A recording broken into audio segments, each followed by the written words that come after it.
All right, I am on. I am live. What is going on, everybody? Is a little bit different, clobbering time stream than you're used to. No Yahas, no Lauren Armstrong. Today, I am. It's my pleasure, really, to have with me Deana from the channel I Am Deana. Deana, thank you so much for coming on with me. You're welcome. Thanks for having me. Oh, it really is my pleasure. So, before we kind of get started, did you want to just kind of like tell us a little bit about yourself? Sure. I don't know exactly what everybody wants to know about myself. I'm actually in everyday life I think, a pretty boring person. Yeah.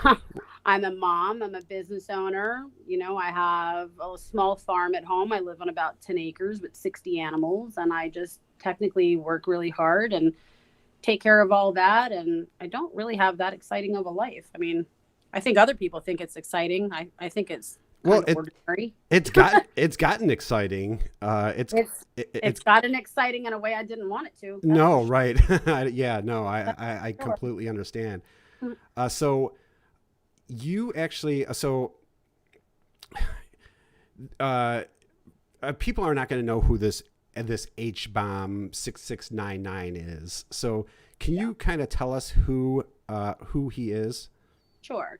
So HBomb 6699, which was his screen name, although he has many channels on YouTube, I think about 16 to 20 channels. Some of them may say Chilito Mio, so I don't know Hmm. how it looks for people when they go to them. HBomb 6699, his real name is Harold Shirley, Hmm. is someone I have known pretty much my entire life. His family lived across the street from me when I was a kid. He's got six siblings. His older sister was my best friend for many, many, many years. We're not best friends anymore, obviously, because of all of this. Yeah. But she was my best friend, and Oh, you still there? Oh, I might have lost you, Deana. Um, so, uh, yeah, Deana, if you're talking, I can't hear you. So just pop back in. Um, so yeah, so this Harold, this H bomb 6699. Um, he's this cringe YouTuber who had something like 500 subscribers. Shit. Yeah, Deana froze up. Oh man, everything was going so well too. Um, Microphone. Yeah, let's see. Um, okay. Hopefully she'll be back right on. But yeah, this guy, he was this cringy YouTuber who I guess he thought he was like a pedophile hunter, or that's what this 6699 group did. Uh, okay, Dina's back. I am so sorry. I Oh don't know no, how I dropped. no, it's okay. So I don't know what you heard and what you lost, and I have no idea why this went off. Um, well, you were telling us that you knew Harold since you were 10 years old, and that's kind of where we lost you. Oh, really? Wow. Okay. So I've known him since I was 10 years old. His family lived across the street from my family. His older sister was my best friend for many, many years, not anymore because of all of this. And he was just always my best friend's annoying little brother Hmm. who pursued me when we were teenagers. And I obviously had no interest in him. And I moved away from home when I was 17, and I got married young, and I got divorced within a year. I was married when I was 20 and divorced by the time I was 21, one of those stupid things you do when you're young. And when I came back and moved back to Tampa, now he wasn't her little annoying brother anymore. Now he was this man, and he was still pursuing me, and we dated. In 1998, he was 21, I was 23, and And we how did that go? Like when you first started dating? so he was always excuse me, I'm sorry if I'm coughing, everybody. I Oh have no, it's bad okay. I have bad allergies. Um I do you much know, worse. He was one of those that was just, he was super obsessed with me, and it was I go by, to my friends and people that know me, I'm Little Deana. I've always been called Little Deana. His sister's name is Deana, so she was Big Deana, I was Hmm. Little Deana. So, it was always, I got to date Little Deana, I want to be a Little Deana. He was very obsessed with me. Now looking back, probably a very unhealthy obsession. You don't see that when you're 23. 23 to me, you're still a kid. You're young. I'm 46. So when I look back at 23, that's like a lifetime ago for me. Hmm. And, he wasn't violent with me. He was controlling. He was possessive. It got worse over time. But he was young. He was a hoodlum. He sold drugs. He bought and sold guns. He didn't work. He lived off of me. It was my apartment, etc. And it got old very fast for me. And we broke up. And when we broke up, not that there was no hard feelings, I would say there was almost like no feelings about it. You know what I'm saying? We Yeah, were yeah, young, and I moved yeah. You on. just kind of moved on. Yeah, that's I moved on. He got married and had kids. I got married and had a kid, and we honestly didn't speak for almost 20 years. I of course spoke with his sister. We were best friends, and I want to say maybe around 2012 or 2013, he friended me on Facebook. hmm It was no big deal to me. All of his other brothers and sisters were already on my Facebook, and I accepted it. Maybe once or twice a year, he would like make a comment on a post. Nothing inappropriate, nothing, you know, trying to say like he was getting back, wanted to get back together with me or anything. It was innocent. We had moved on.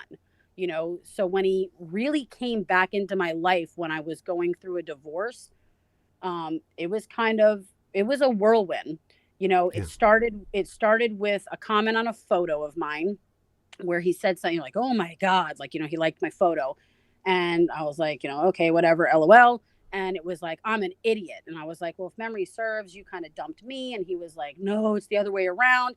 That kind of struck up a slight bit of conversation. I want to say he commented here and there again on a few things, and that was it. The way we actually started talking again is he had put a post up. He went through this traumatic divorce. Divorce in general is traumatic for anybody, but to him everything is always super traumatic, and it's always happening just to him.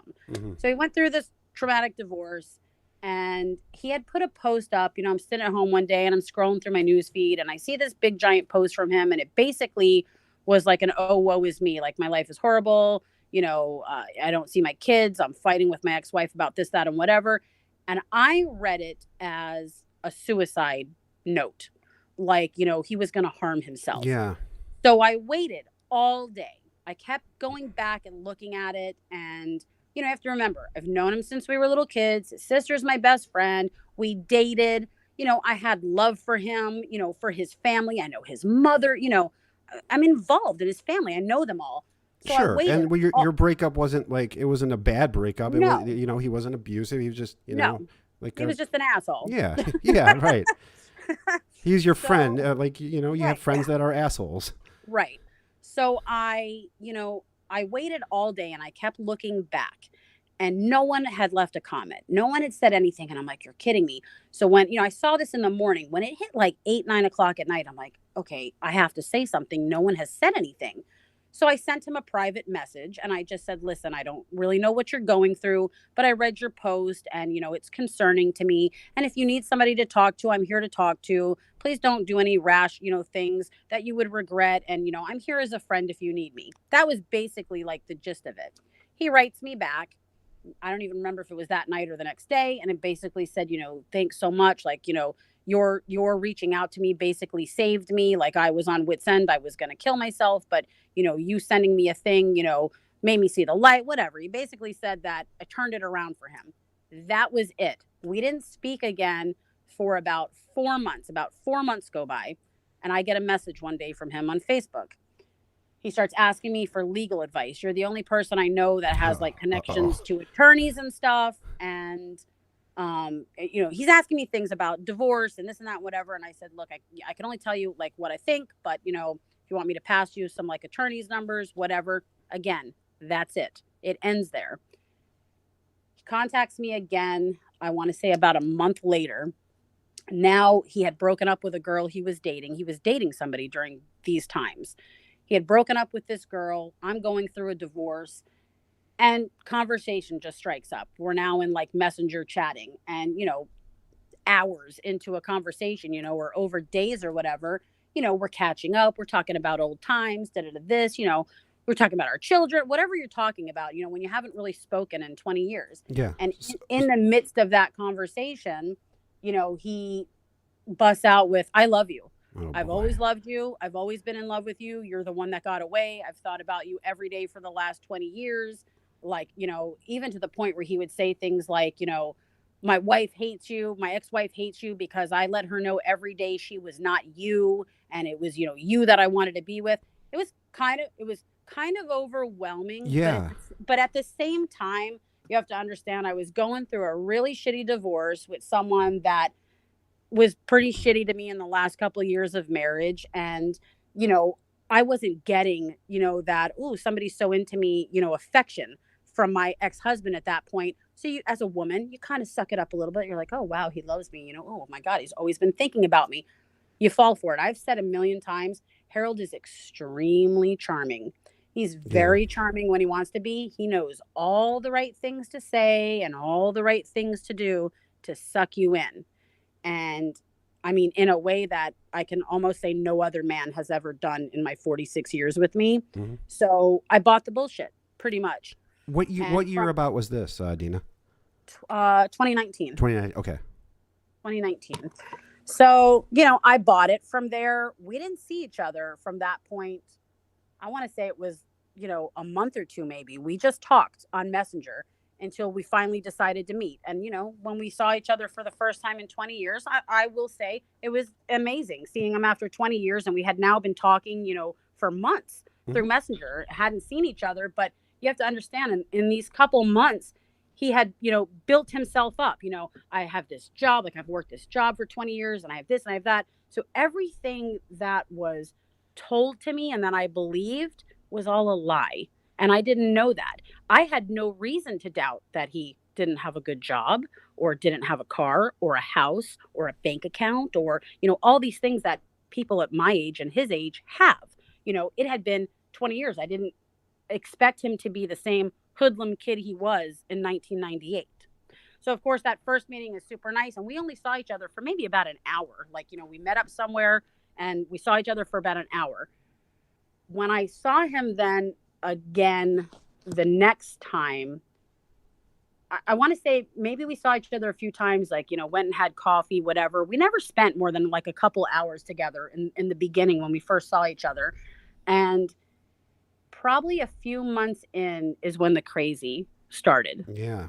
It was all love bombing and gaslighting and like super amazing at first. And Hmm. it wasn't long before the crazy started. Yeah. Yeah. And when you say crazy, like you have went through Crazy. some very harrowing and again, if Crazy. you don't want to talk about like some of these experiences that you've went Oh through, no, I'm fine. I can talk oh, about, that's why I'm here. So I can talk about, I'm good. okay, I can talk about whatever. okay. So, what was the first like? When did the So, first signs that he was kind of a well, basically when Doctor Jack or Mister Hyde came out. so like the first inkling of things to me was when I realized he was living at home with his mother. And to me, he said to me, well, I've been living at my mom's because, I got divorced. I went through a divorce and, she got the house but, she didn't get a house. They had a rental house. You know what I'm saying? Hmm. So like when I say, I got divorced and, my ex got the house and I got this, well, that was shit we owned. That was things we Yes. accumulated over 20 years, Right. Right. So, he's living with his mother. I'm like, okay, he doesn't have a car, and they gave me a reason, like whatever, something happened to his car and he hadn't got back a car yet. Then I kind of find out he doesn't have a job. It started to get shitty when it was, I need this, I need that. He needed money all the time. Hmm. Um, so and realized too, he was on drugs and I did not know he was on drugs. I have zero experience with methamphetamines and anybody using methamphetamines. So when people say, how'd you not know he was on? How would I know? If he wasn't doing it in front of me and he didn't have like mannerisms or symptoms of somebody that would be on drugs, like what I would expect having no experience, Yeah, yeah. how would I know, you know? So it started with little things like, hey, my phone broke. I need help getting a phone. Okay, so I buy him $1,000 phone. And hey, da da da this, and okay, maybe he needed $500 for this or for that. It didn't, like, at first it wasn't a big deal to me, and it started to become more. And I did buy the phone, and then obviously I was giving him money. It was probably going to drugs. I I, didn't know that I at the would assume time. so. Yeah. Right. I didn't know that. But the first bit of craziness happened that he was living at his mom's, and his sister and his brother-in-law were also living there. He got into a fight with his brother-in-law, and I have to remember, I've known his sisters and brothers since I was little. I actually have known his brother-in-law since I was about 12 years old. We all grew up together. So he got into a fight with the brother-in-law, and his mother kicked him out. He calls me in a panic, come over here, I got into a fight, with said brother-in-law, blah blah blah blah blah. I come over. I'm like, okay. I'm expecting, like, maybe he needs to just, like, get out of the house for a little bit. Sure. When I get there, excuse me, when I get there, he had his then, I want to say, 12-year-old son with him. And this is the last time he saw any of his children. He had his 12-year-old son who he had for the weekend, and he shuffles his kid in my car and all this stuff. And he's like, I need you to bring him home. And I'm like, okay. I was like, isn't that, like, a little weird? Like, I don't know that your ex-wife really wants me bringing your son home. It's fine. I'm coming too. I'm like, well, of course you're coming too. It's all good. I'm like, okay. I drive the kid home. I don't get out of the car ever. He walks the kid up to the door, says his goodbyes, puts the kid in the house, comes back, go back to my mother's house, he says. We're driving back there, and this is the story I get from him. And you have to understand how much of what is true that I've been told I don't know. Yeah. I know Pennywise said the other day he has spoken to Harold's ex-wife and that she's supportive of me, but we have not spoken. She's not ready to speak to me. So anything I say, and if she hears this, I hope that she doesn't think I'm saying untruths. I can only say things that were told to me until she tells me different. And for people who don't know who Pennywise is, was a friend of his, like basically an internet friend. Pennywise is Right. actually a really, really good guy. They were in, like, years ago, they were in this internet group together, and that's that 6699 thing, which we'll explain Right. in a bit. But I'm sorry to interrupt. No, you're good. You're good. So on the way there, I get my ex-wife, she's so pissed off you dropped my kid off because, she hates you. She's always hated you because of, the things I said. And I'm like, oh my God. I'm like, this is like, not my circus, not my monkeys. Like, Yeah. you All asked right. me, you asked me to come over. I did you a favor. I'm not going to leave this kid stranded here. He needs a ride home to his mom. I was just the go-between. Mm-hmm. So we get back to his mother's house, and at this point, she has thrown all his shit outside. He has to get out. She wants him gone. He's freaking out. He has nowhere to go, blah, blah, blah. So I said, I will put you up in a hotel. I'll give you like a couple days. That's where this ends for me, and you need to figure it out. Like, I have my own life to deal with. Yeah. You need to figure this out. I get him a hotel. I leave. That night, he just started nonstop with the phone calls, the text messages, the messenger, freaking out for me to come back. And I'm saying the entire time, I have then a 13-year-old child. I cannot leave. I have a 13-year-old child. I can't just jump up in the middle of the night and run to you when you need me. I have a child. He never could understand this. Yeah. So he goes into this giant, And like, he had kids too. he had kids too, but he didn't care. It's all about Harold. Yeah. Very selfish. Everything is about him. He doesn't give a shit about anybody else. Fuck your child. I need you. I need you now. Mm-hmm. So he spends the entire night sending me videos of him supposedly trying to kill himself, that he took all these pills and he needs my help and he's so distraught.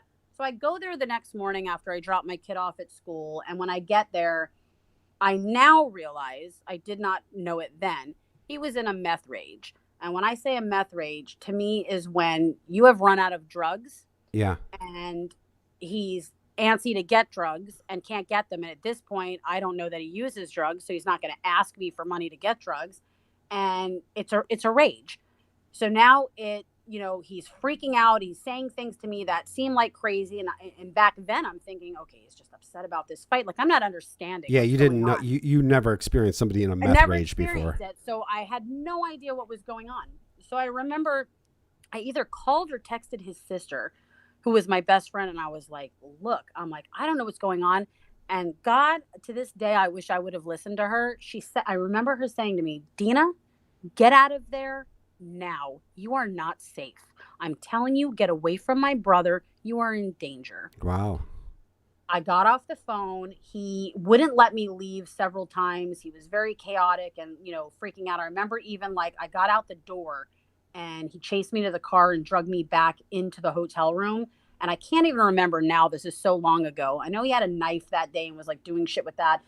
I don't remember how I got out of there, but I got out of there. Yeah. I chalked it up to he was really upset, whatever. In the meantime, I call his sister and I said, look, he's trying to kill himself. He's freaking out. They called the police and he got back to his mom's from where he was. I want to say he walked because it wasn't far, the hotel I put him up in, and they had him 5150'd. He went to Grace Point, which is a, mental facility center, and it was this whole big flip out, and they put him in Grace Point, and for me that was the end. Like I was ending it right then and there. Like I was like, this is not the crazy I need in my life. Like No. I'm not doing this. When he went to Grace Point, that's when all these restraining orders people know about, this is when they came about. So when he got back to his mother's house and they were trying to arrest him, he went like psychotic on his mom. She got a 5-year restraining order. He, for some reason, reached out to the ex-girlfriend. I don't know why.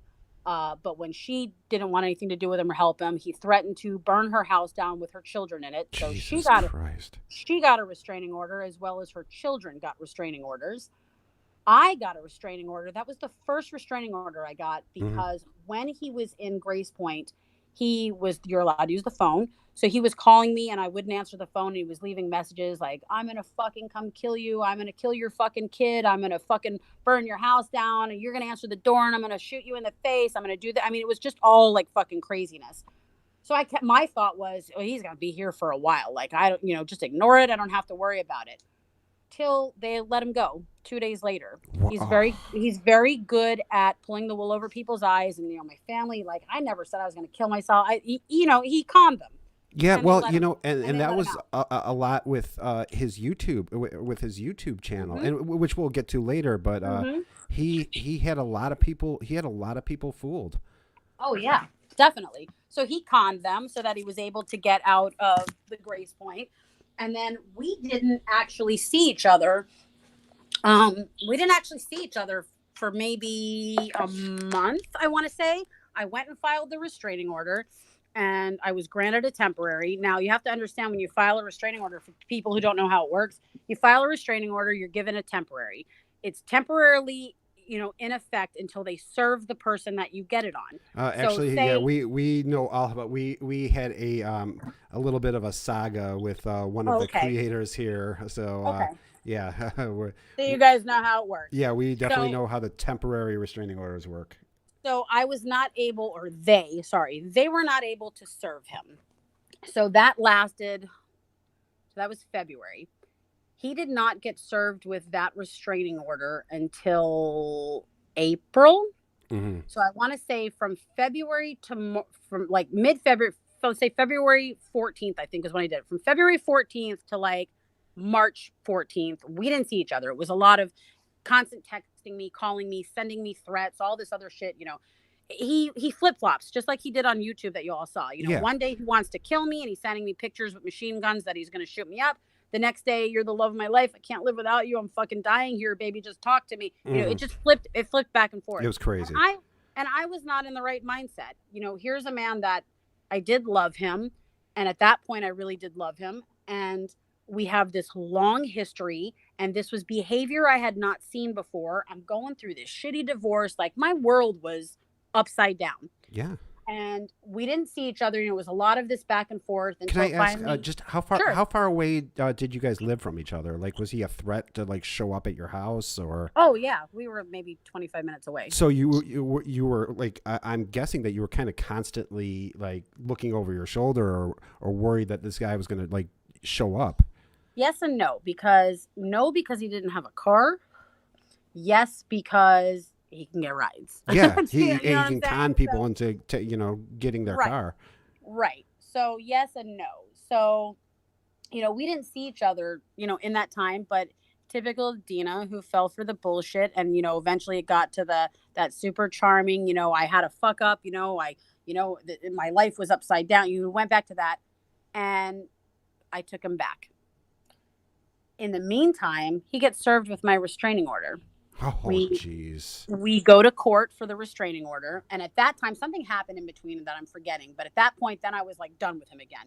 We go to court for the restraining order. The restraining order gets granted. Hmm. While we were sitting in court, they gave him the option like to dispute whether or not it happens, and he was typical hero. Fuck her, give it to her, I don't fucking care, one of those things. Mm.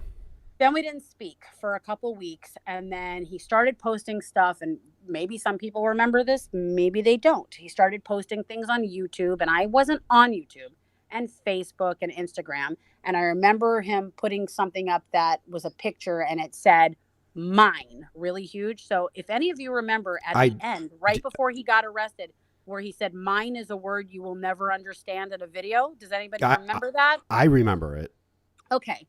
So mine is me. He referred to me as mine. He never referred to me as my name. You're mine. That was that really long rambling, like it wasn't even him talking. It was just like this. No. Like, he did this. Mhm. He did these really dumb videos where it was just like he would just do like walls and mountains of text, and because he couldn't speak because he would be breaking his restraining order. Oh, I didn't even think, and that he couldn't say Deana because that Nope. would also be breaking his restraining Yep. order. So he used mine, Yep.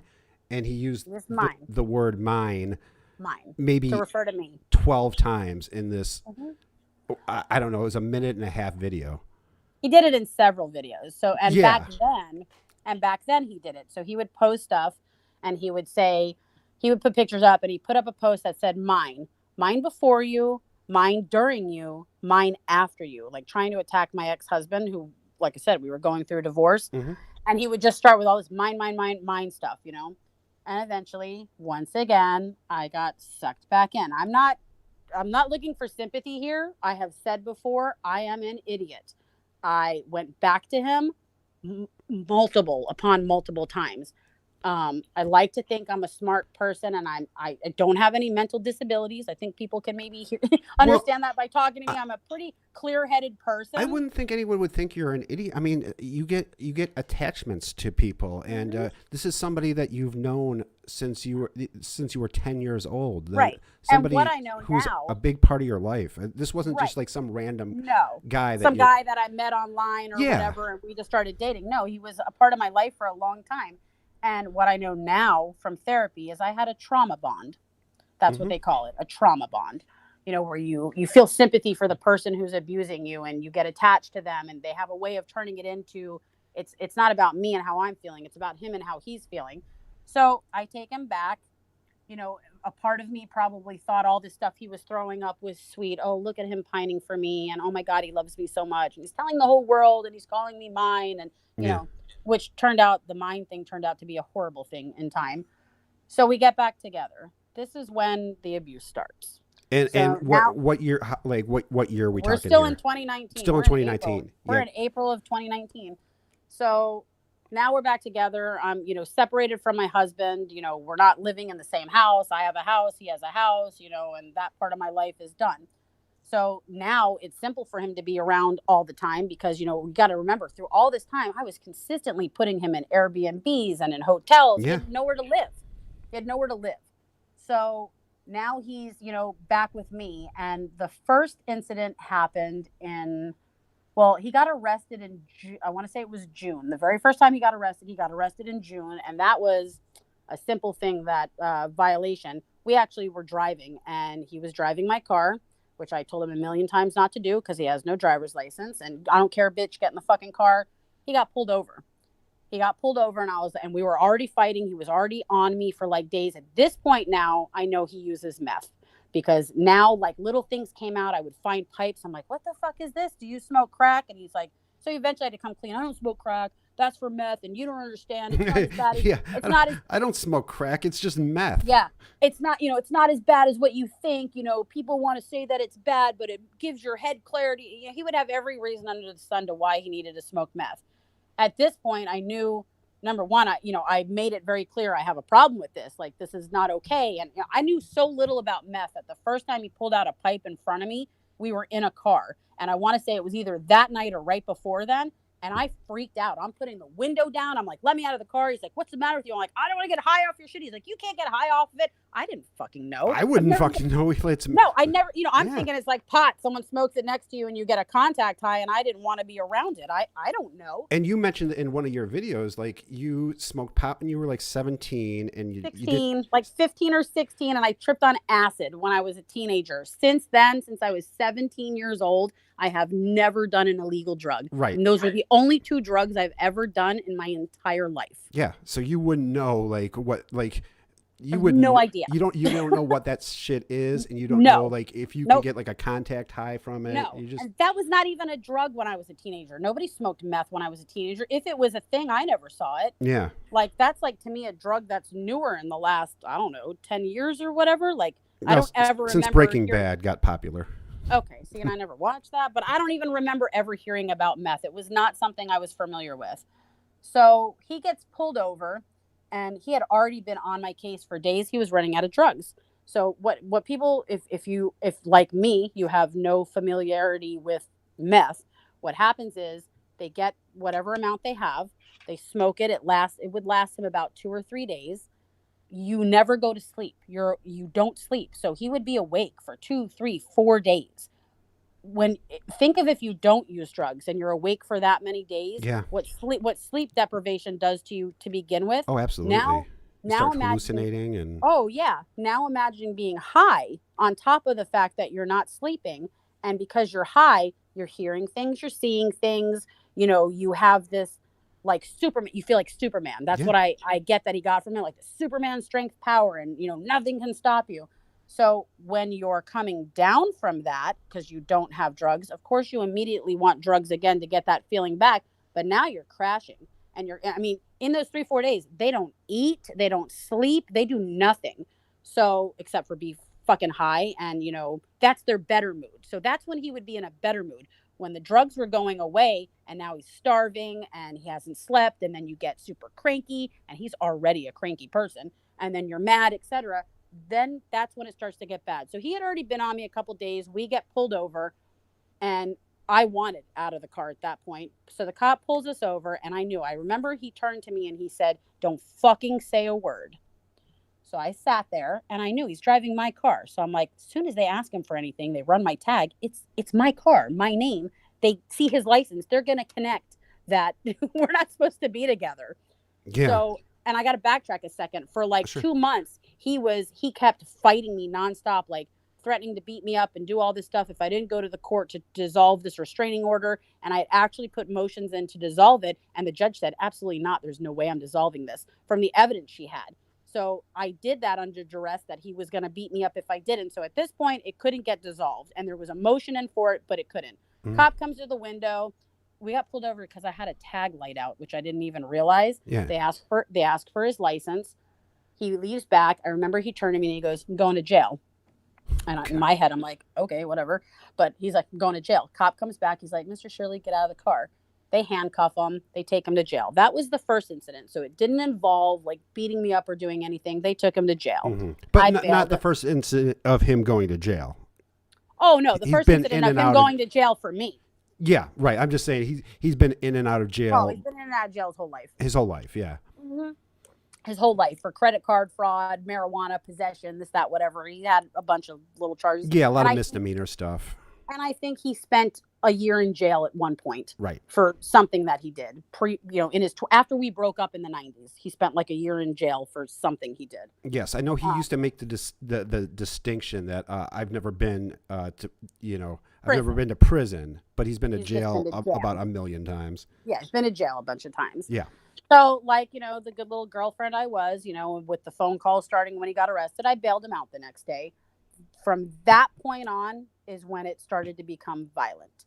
So now we're going into July, and now I know, well, now I, have this man and I love him, and he's got a drug problem. So now, of course, I'm doing typical Deana. Let's get you help. Like, yeah. I'll put you in rehab. We can do something. Of course, he's fighting it the whole way and telling me how meth is not a problem with his life, and he doesn't have a problem. And it was a brick wall. There was nothing I could say that was going to make any of this better. It wasn't. There's nothing I could do that was going to convince him that he needed to do better.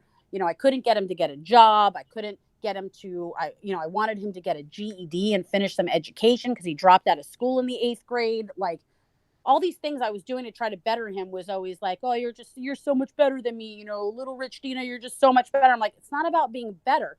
I'm trying to help yourself.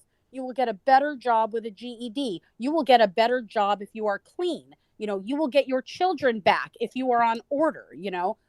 It didn't matter. So we are in an Airbnb. I had him in an Airbnb at this point because he wasn't staying with me. I'm going through divorce, my kids back and forth. I don't want him there. This is the first incident of when he hit me. We got into an argument about drugs or whatever it was. I don't remember. And he lost his shit and he hit me. And I remember, like, after it happened, and I have a recording of this.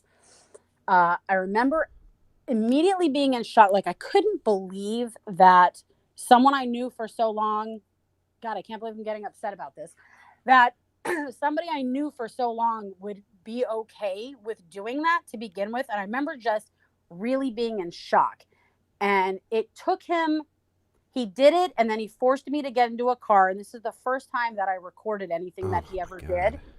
Forced me to get into a car, and he's driving. And I have that recording. I can release it later if everybody wants to hear it, where he's saying, Yeah, I've heard it. It's I don't know. This is not the one you guys heard. Oh.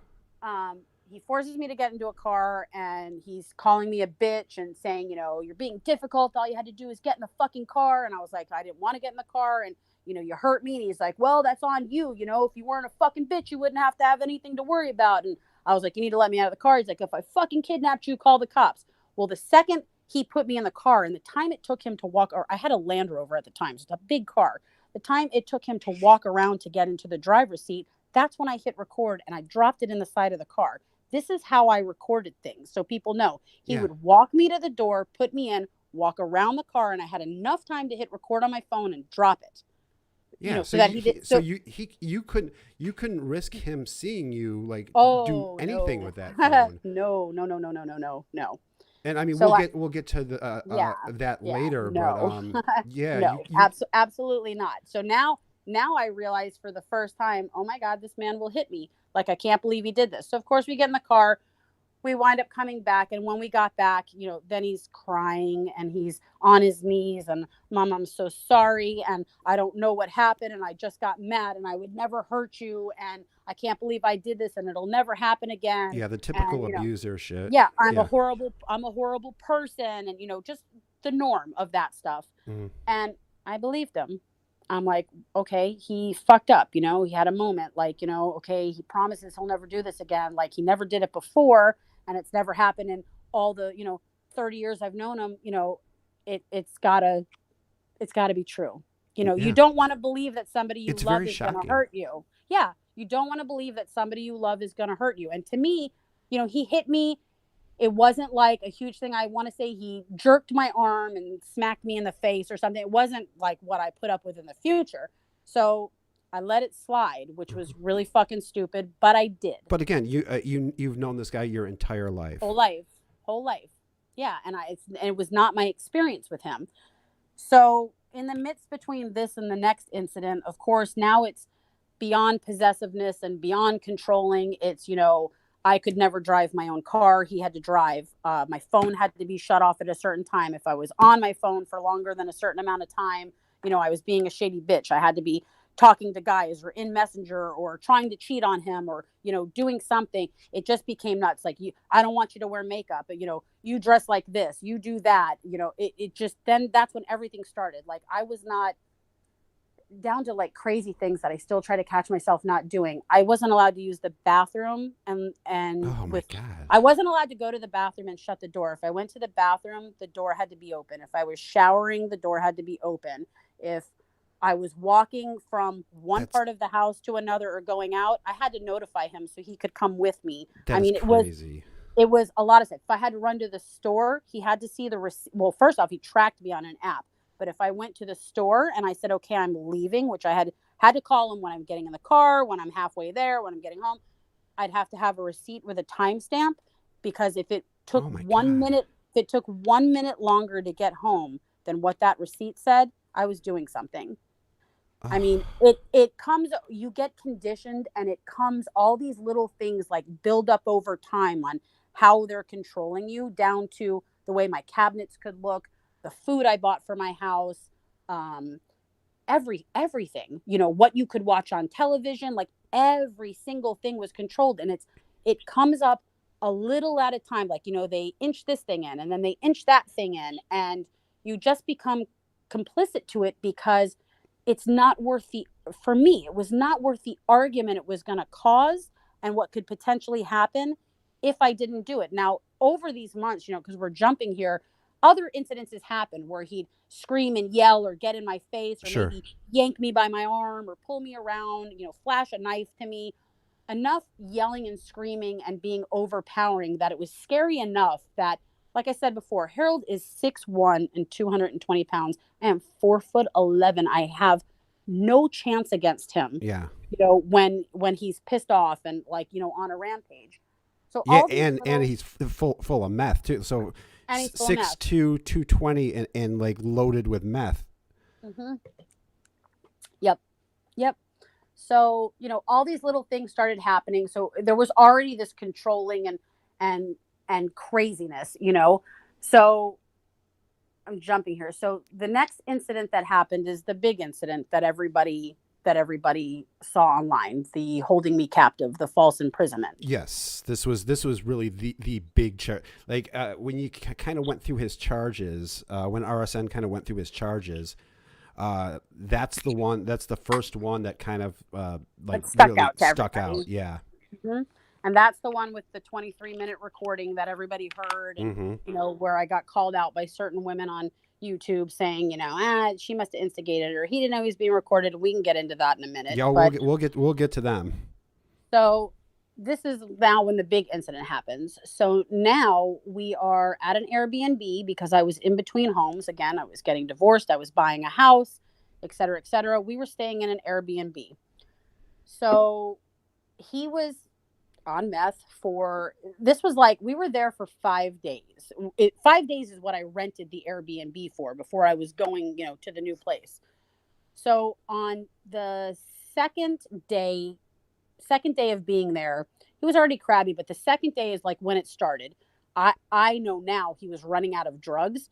So he was just super crabby. Every little thing annoyed him. He was irritated. He didn't like the Airbnb. Like, nothing's ever good enough for Yeah, him. Do you know what yeah. I'm saying? He's a And it's not like prince. we were yeah, it's not like we were staying in a dive. We were staying in a 3-bedroom, 2-story condo with, whatever. It's not good enough for him. It's not the Ritz Carlton. It's not where he wants to be. So he's crabby about everything. Everything was an issue. So he was bitching and moaning about whatever. He was upstairs, and it was one of those condos that when you're in the living room and you look up, like, you can see the balcony of the stairway, so Sure. it's like open. Mm-hmm. So I'm downstairs on the couch. You look directly up. The walkway is there to go to the bedroom. I'm on my phone. I, ran a business. I use my phone for work, emails, messenger, employees, this, that, whatever. I'm always on my phone, which is something that drove him absolutely nuts. Yeah. So I'm flipping through stuff. I'm going to Facebook, I'm going to email, I'm going to Messenger, I'm, logging into Square scheduling. I'm doing whatever I'm doing. I did it too fast. That's what started this. He sees me on my phone and he says I was chucking apps. I was chucking things out of the way, being a shady bitch. I must be talking to somebody because I did it so fast. So of course Chucking I try to apps. What the fuck explain. does that even mean? What is So chuck? of so of course I try to explain, no, Harold, that's not what's happening. And I did what I always did. Look at my phone, and I hand my phone out. Yeah. He'd whack it out of my hand. Don't show me your fucking phone. I'm like, I'm handing you my phone. Go through it. I don't care. Look through my phone. He didn't want to see it. You're being a shady fucking bitch. I know you're fucking talking to somebody. This is how it starts. Yeah. We go to bed. We go to bed. I'm like, I'm not dealing with this. I just want to go to sleep. Like, this is crazy. Mm-hmm. We wake up the next day. He's still in a shit mood. This is when we take that drive. So he's been yelling at me now for about 24 hours. And we go to take this drive. He's like, get in the car. He drives to a park. And we get to the park, and he parks like towards the back of it in front of woods. And he's like, get Yeah. out. And I'm like, what do you mean? He's like, get out. We're going for a walk. This was And you have terrible. to When I heard this story, when I heard you tell this story the first time, this was fucking terrifying. Yeah. So we get to this park and he says, "Get out, we're going for a walk." Now remember, he's been yelling at me nonstop Right. for, more than 24 hours, screaming and yelling and, about everything, accusing me of being a cheater, so on and so forth. Yeah. So we get to the park, he says, "Get out." And I said, "I don't want to get out. I have a migraine." I didn't know what else to say. Like, I'm trying to think of, how do I not get out? I'm not walking into the woods with him. Right. So I was like, "No, I'm not getting out. I have a migraine." So that causes a little fight, get out, have a migraine. He gets out of the car, he stomps around, he does whatever. I grab my phone, I hit record, I dropped it in the side of the car. Yeah. He gets back in the car. I had literally, I want people to understand, a matter of 30 seconds to do that. Mm-hmm. So when you say, "Why didn't you call the cops?" Well, the times that I have called 911, "Where are you at? What's your name? What are you driving? What does he look like? What's your name?" By the time he would get back in the car, he would know who I'm talking to. He would smack that thing out of my hand, and that would be all she wrote. Yeah, and maybe kill you. Exactly. And So I like, and what you were doing, you were building evidence. I mean, Exactly. so yeah, you did all you could And in that situation. and I think people don't understand, when you're living it and it's happening, your mind is going 100 miles an hour. You're like, "What do I do in this Sure. situation? What am I going to do?" All right, grab my phone, hit record, drop it in the door. Like, so if something happens to me, someone will at least know what happens. Or, maybe later, if he cools his shit and I have to leave and want to call the cops, I have something to show. That is what my brain told me to do, and that is what I did. It was And a I smart don't, thing to do. and I, That was all you could do, and it was yeah, actually and I, very risky, a very risky thing to do too. of course, and I don't regret doing it, No. and I don't feel like I need to explain why I recorded shit to people repeatedly, because unless you are ever in that situation, you don't know what you're going to do and what you feel like you can do to be safe. So I hit record and I dropped it in the door. That recording is 23 minutes long because that's the amount of time it took to drive from that park back to the Airbnb. So you all have heard that conversation. Yeah. He gets pissed off that I won't get out and drive. He mocks me for saying I have a migraine, says I have one because I was up all night doing shady shit. And then he goes into the threat. "She'll be drinking out of a straw for 6 weeks. It may not be dating violence. It'll be murder or attempted murder or, battery," or whatever he says. So I get that the entire drive back to the house. Now Mhm. we get to the house and we're getting out. I'm reaching for my phone. "What are you doing?" I said, "My phone's over here." "Why is your phone over there?" I'm not going to say because I was recording you, but he already knew I was previously recording him. He's like, "You fucking bitch, you were recording me, blah, blah, blah, blah, blah." He takes my phone. Now I don't have a phone. Now I don't have my car keys. I'm in an Airbnb that has no phone. Who has landlines and phones anymore? And when you No. rent places, they don't have them. No. Now I'm in a condo in this Airbnb with no phone, no keys, no computer, no way to talk to anybody, not in the town that I live in. He's the only one with a phone and there's no landline. I am stuck. So he's continuing to yell and argue. We're sitting downstairs. He says, "Get upstairs and get in bed." I'm compliant. I'm like, "Okay, I'm going to go upstairs and go to bed because I've had enough. Now I'm on day 2 of this shit and I can't take it Yeah, anymore." you're a prisoner. You are a prisoner. This is day I am two a of being a prisoner. day 2 because I had said multiple times, "Give me my keys. I'm going to leave. I don't want to be here. You stay here. I'll go get a hotel until my house is ready. I don't care." Not happening. Wouldn't allow it. So, and I think you hear in that phone conversation multiple times where I'm like, "You won't let me get a pen out of the car. You won't let me go Yes. get a coffee. Yeah. You won't let me do like whatever. You won't let me leave." And So he tells those calls, I linked RSN's channel in the chat. Those calls are I believe they're still on RSN's channel. They might be. I mean, I can always re-release these. I never got rid of them. Yeah, so check out RSN, check out Deana. But I do want to say that the calls are they're very tough to listen to.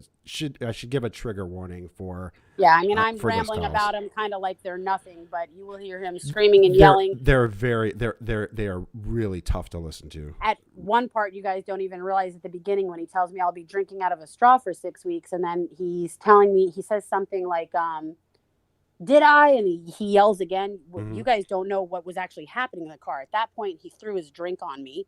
He had a big like Slurpee drink that he threw on. You can kind of hear it You now. can that hear I'm it. saying Yeah, you that. can hear it. You Yeah. can hear it He- splash on Yeah, you. he throws his drink on me. He's hitting the car. So we get back and he says, "Get upstairs, get to bed." So I comply. I walk upstairs. I get in bed. I lay down. He lays down next to me. I laid on my stomach with my back turned towards him because I didn't want to fucking look at him and I didn't want to be laying next to him. He sticks his hand down the back of my pants. I had on probably like, either shorts or I think I had pajama shorts and like a t-shirt on. And he sticks his hand down the back of my pants and I said, "Get your hands off me." And he shoves his hands down a little further. And I said, "Get your hands off of me." He does it again and he puts his hands down like tighter and like further down my pants and like his hand pushing like down on my butt like tighter. Yeah. And I've said before, he wasn't doing it to be doing anything sexual. He was doing it to make sure that he knew I was laying next to him, that I couldn't get up and go anywhere. Yeah. So I turned like slightly, like, so like my back's to him, he's facing me. I turned like up on my side, so I'm kind of like sideways. And I said, when somebody tells you not to touch them and to get your hands off of them, it's the equivalent of rape if you don't listen. Yeah. That was all it took. He immediately flung me up, punched me in the face. He fractured my jaw. God. Fractured my jaw, head-butted me immediately. Obviously, when you get hit with that force and, it's happening so fast. It feels like an eternity when it's like seconds. Yeah. So he punches me in the face. My jaw fractures immediately. Headbutts me. Now I can't see. All I see is like stars. I don't know another way to say it. Yeah, You're seeing like white lines. Like I can't see anything. Yeah, it's like a thunder strike almost. Kind of. Yeah. He punches me in the chest. And now he's on top of me on the bed and he's got his knees like on my arms, like holding his fists up like he's going to punch me. I don't remember now what he was saying to me. He's screaming and yelling, "Fuck you, bitch. You're not going to ruin my fucking life." All this shit. He's yelling. He gets up. And of course, I'm upset and I'm crying and I'm stunned. Like, what the fuck? I don't know what to do. I don't know. Like, do I get up? I know I'm not going to be able to run past him to get out. We're in the bedroom and I got to get downstairs. I know I'm not going to be able to get past him. He gets up for a minute. He starts to like pace and walk. I start to turn like I'm going to get off the side of the bed. And he just goes full force again. He grabbed me by the back of the hair, drug me off the bed. And it's one of those like higher king size beds, you got to like step up on to get on.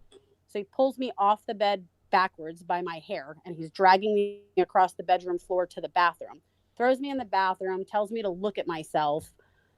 Like, look at yourself, you fucking cunt bitch, you this, you that, and I don't know what's like happening at this point. I don't know what to do, and I'm just trying to live at this moment. Yeah, you're in survival mode at this. I mean, like, were you thinking like, this could be it for me? Oh yeah, I remember what was going through. I remember thinking immediately, like, I may never see my kid again. I remember thinking, it's crazy what runs through your head. I remember thinking, I wish things had worked out with my husband and I because I didn't deal with this with him. Yeah, yeah. Which is like nuts because I didn't want to be with him, with my ex-husband. Right. But, so I'm thinking these things. He gets me in the bathroom. I turn around. At one point, he leaves. I go to walk out of the bathroom, and he realizes that when he drug me out of bed, my legs or whatever hit the nightstand and knocked a drink over. And he flipped out that a drink spilled on the carpet. Why he would care a about carpet that, of the Airbnb, which he didn't live for, or was even paying for. Right. I don't know why that triggered him, but it did. So now he grabs me by the back of my hair again, and he shoves my face down into the carpet, and gets a towel and tells me to start fucking cleaning it. So I'm sitting there. He's hovering over me. We get up. When I'm like cleaning the carpet, I'm obviously in pain. I'm crying. I don't know what the fuck's going on. At some point, he got me back up and he's yelling. And I remember he shoved me back on the bed and he spit in my face. That to me was literally worse than all the hitting. I remember thinking in that moment, you wouldn't treat like a dying dog or somebody, like that. Like, to me, spitting in someone's face is like the worst thing you can do. Yeah, degrading thing. Yeah. And then immediately, get the fuck up. So he gets me up. He's walking me. He's got his hand on the back of my neck, walking me down the stairs. We're going for a ride. I'm like, in my head, going for a ride. We get to the car, and I had a Land Rover. It has like a really long key.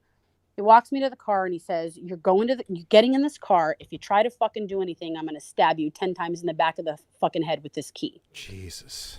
So now remember, he has my phone and he has my keys. And now I'm being led to the car and he sticks me in the car. He goes, attempt to get out of here and move. You're fucking dead. Gets in the car. It's pouring rain. He's like, he takes off. I'm like, where are we going? I'm like trying to ask questions. Yeah. He's like, I'm taking you to a fucking undisclosed location to kill you. I'm like, what? He's like, Holy shit. you got less than an hour to beg for your fucking life. You explain to me why you need to live. And if you can tell me before we get to where we're going, you live. If not, bitch, you're fucking dead. I hadn't even heard this part. I never got this in detail with everybody. So Wow. now we're driving. We're on the interstate. It's pouring fucking rain. It's like 1 o'clock in the morning. I don't know what we're doing. I just know we're heading towards Tampa. The entire drive, he's threatening to like drive the car into semis or into the concrete medians on the side. He's telling me to beg for my life. Every time I say something he doesn't like, he punches me across the seat or smacks me in the face. You know, try again, try again. You know, you better fucking come up with what you got to say. You're not saying the right fucking things. You better prove you fucking love me. I mean, he's just. So now I'm like, okay, now survival mode, you know, kicks in. It had already kicked in, but now it's kicking in. Now I know he's taking me somewhere. He says to kill me, and I'm believing him, obviously. So now I'm like, now I got to do what in your gut for as a woman and someone who just did all these horrible things to you. Now I know what I have to do. Now I have to profess and tell him how much I love him. Yeah. Yeah. So, Because mean, if I don't, I'm dead. if you say anything but that, Anything wrong. So now I'm like, you know, Harold, I love you. You're the love of my life. You're all I ever wanted. Like, you know, I don't want anybody else. I'm just coming up with anything. You know, try harder, bitch. He's hitting me. So we get to Tampa. This is the part that's so fucking crazy. We get to Tampa and he pulls to a Wawa because we were running out of gas. Pulls up to a Wawa. There's a fucking cop sitting one thing over, like from the gas pump we were at. Like, you know how they sit in wait, front of them, like where the phones or the air are? I'm sorry. There's a what? A Wawa. No, It's no, no. There's what's sitting right next to a cop. cop? A cop. A police officer. Oh, okay. I thought you said something. I thought you said something else. Never mind. Oh, police officer. Okay, sitting okay. in Got his it. car, Got like it. where the air where you fill your tires up. Okay. So he pulls up. I immediately see him, obviously. He goes, don't even fucking think about it. Don't fucking try it. I'll kill you right fucking here. And he has this giant knife. You guys have probably seen it in videos. If not, I have some with him. With it, he carries like this giant Rambo knife. Mm-hmm. So he flashed it to me. Try it. You fucking dead. So I'm like, oh my God. So I'm like eyeballing the cop. I'm like, you know, trying to do anything to get attention. Nothing. The guy's like in his computer, you know, whatever. Yeah. He gets the gas. We pull out. We get to the light. Now I'm like diagonal from this officer. I go to reach for the door and he sees it and this kind of goes for the whole, why didn't she jump out of the car? Why didn't she whatever? Don't think I didn't try to do things to help myself. I'm not stupid. I went for the door. I got it like a crack open. He grabbed me back by the hair, yanked me in his direction, and fucking hit the gas. Oh. Now he's not going the direction that we were going in. Now he's going in the direction of my ex-husband's house. Now he gave me 10 minutes to come up with why he should stay with me and love me, because he's going to drive my car through the front of my house and kill my daughter and my ex-husband. Jesus Christ. So now I'm really begging. Now I'm crying because now my daughter's involved. Now I'm crying. I'm saying anything and everything. Whatever I said, at some point I said something that clicked for him and he turned the car around. Now we're going back. We get back on the interstate and we're heading back towards the Airbnb. At some point on that drive, I don't even remember how it came up. He wanted to go to another Wawa. He wanted food. So we get to Wawa. It's now like 2:30 in the morning. And I was like, I have to use the bathroom. Now, remember, I've been cleaning myself up in the car. You know, I look like shit. We walk in. Again, he's holding me by the back of the neck, like his hand around the back of my neck, walking me to the bathroom. So he walks me to the bathroom. I didn't have to go to the bathroom. My thought was, if I get in the bathroom, maybe somebody else is in the bathroom that I can ask for help. It's 2:30 in the morning. Or there at was least use their in there. cell phone. Right. There was nobody in there. So then I'm standing in the bathroom and I can hear him outside the door. Hurry up. It don't take that long. So I'm running water, you know, flushing the toilet. I'm doing whatever to make it appear that I'm using the bathroom. I'm frantically looking for anything in the bathroom to help me. So my first thought was soap. I'll write on the mirror with soap. My name, help, where I'm at, phone, something. Yeah. No fucking soap in the bathroom. I'm like, you've got to be kidding me. I'm like, I finally am like away from him for the first time. And there's no fucking soap in this bathroom. I open the door, I come out. He's walking me towards, he had ordered food in the meantime, I think. He's walking me towards the counter where you get food. One of the girls that works at Wawa is walking towards me, and I'm like, there's no soap in the bathroom. Like, she's like, all right, honey. And I'm like, no, there's no soap in the bathroom. Like, I'm trying to do anything to get this girl's attention. Nothing. Like, could care less. We get to the counter. He's waiting for his stuff. I'm eyeballing that girl, like, doing my eyes, looking towards the side, like trying to say, hey, idiot, I need help. Nothing. Get back in the car. We go back to the Airbnb. He tells me to get back up in bed. I start asking him for Motrin because at this point, my head felt like it was going to explode. I didn't know I had a fractured jaw. Yeah. I just knew that I had And you got got my head-butted and head butted, thrown punched in the around. chest, drug. I mean, I just knew I hurt like everywhere. So Yeah. on top of all of this, I'll backstep a second. I have an autoimmune disease. I have lupus. So Oh my God. I hurt every single day of my life. There's not a day I don't wake up Yeah, that just I on a don't normal have day, right? right, that I don't have physical body pain to begin with. He liked to say in his videos and joke, oh, she's such a hypochondriac, with, supposedly whatever medical stuff she has that she doesn't have. I'm sorry, I have an invisible disease that you don't see externally, but he knows everything I go through with Yeah. having it. I have liver issues. I have stomach issues. And I again, have he's known you your whole Oh life, just yeah. about. And So and oh yeah. And I was hit by a drunk driver when I was 23 and I broke my back. I've had back surgery 5 uh, times. So that hurts to begin with anyways. So I'm in like I feel like probably more pain than the normal person would be in because all of that shit is already, hurting to begin with. All I know is I'm in pain. So I asked him for some Motrin. He wouldn't give it to me. He told me tough shit, suck it up, get in bed. He wouldn't give me any Motrin. I was like, Harold, I need to see a doctor. You're not going to the fucking doctor. You're not going to the fucking hospital. You're fine. You don't need to go anywhere. I eventually pass out. I wake up at 5 or 5:30 in the morning and I'm kind of dazed and I look over and he is asleep next to me. I could not believe he oh was asleep. He hadn't slept for days. So I get up and I'm like, oh my God, this is my chance. This is my yeah, chance to get out. Where the fuck is my phone? So I get up and took me like 20 minutes. I'm like pacing in front of the bed. You're walking back and forth. I'm trying to see like, does the house make noise? Is he going to hear me? Because I knew if he heard me getting up, that was it. yeah. Or if he heard you like walking out the door, like Oh walking, yeah. he'd catch you. Like he'd catch you. You need a Oh, I big like head start. I knew that would be it. Luckily, the bedroom door was open, so I Yeah. didn't Oh, have to that's worry good. about opening a door and hearing like the creaks of that. Yeah. So I get up, I'm like walking around. I'm like, okay, he's not getting up. Now remember, he'd been awake for like 4 days. So Right. now he's asleep. Now he's out. He's out cold. He's Finally. out because he hadn't slept in days. I start frantically searching. I'm on the floor. I see my phone under the bed. I grab my phone. I stick it in my shirt inside my bra. I go out the door. I'm, creeping down the stairs. I get downstairs. I go to the kitchen. I'm like, all right, because now I'm paranoid that he's going to wake up and come out. So I pace the kitchen for probably 5 minutes waiting to see if he was coming down because I didn't want him to catch me going out the front door. And when he didn't get up, I started walking towards the door. I'm walking backwards and I'm looking up through that living room where you can see on the top of the stairs. And I, had put my slides on and I got to the door and I'm backwards and I'm opening it and the door's, the whole, I'm like, Jesus, you gotta be kidding me. Mhm. And once I made it out the door, I just fucking took off. I didn't go in the direction that he would think I would go Yeah. on purpose. I went the other way. I immediately called 911, started telling them what was going on, telling them I needed, not just police, I needed medical attention. And I ended up at a Mercedes car dealership. I was in the back of it in the bushes.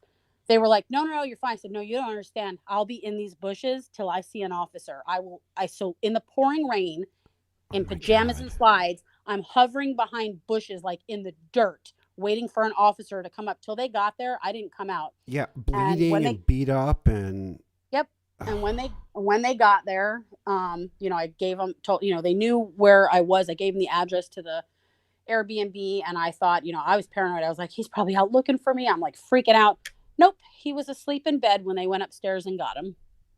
He was still passed out. He never heard me get up. from that fucking bender. Yeah. He was asleep in bed. They arrested him. He goes to jail. It's this whole to do. He goes to jail. And, of course, to me, I'm like, I'm done. Yeah. I'm a fucking idiot.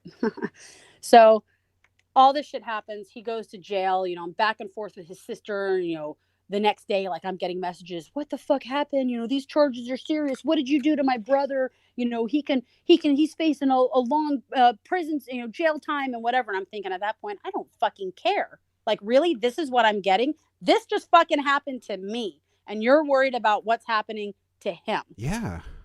So for like 3 weeks after he got arrested, it was like 3 weeks, the jail that he was in, I mean, every jail works different. I'm learning that. Like, I've learned that through this process. Mm-hmm. This jail allowed them to use computers. There was an emailing system.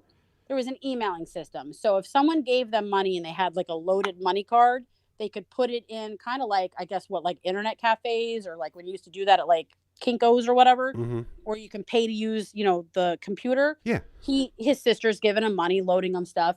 He would use the money to get on the computer and email me. He would call me about 25, 30 times a day. I wouldn't answer the phone. It would always come through an inmate from Polk County is calling, click. And I'd get that nonstop. Once he realized he could email me, the emails started coming in. Oh, Baby, God. I'm so sorry. You have no idea how sorry I am. I love you more than anything in the world. Then it turned into, that only happened and he beat me up because the house was possessed and the voices in the house told him to do it. Oh, dear God. That's not only the story he told me. Do you think he believed that, or do you think he was just saying that? I think he's full of shit. That's the story he sticks with to this day. I can't be fucking blamed for that. That fucking house was possessed.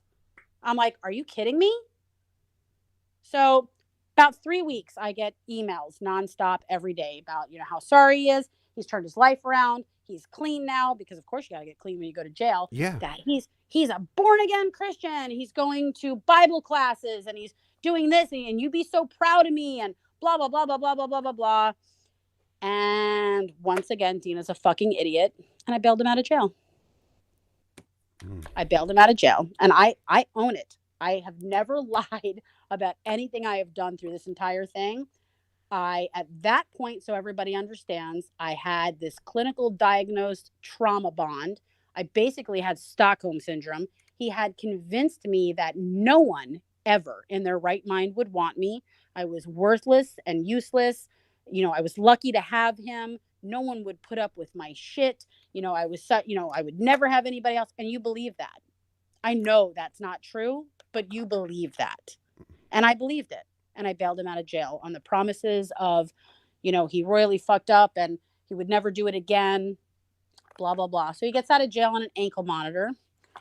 And I'm going to say a week out of being out of jail, it started right back up. Of course it did. Now he's living with me in my house. Uh-huh. A week out of jail.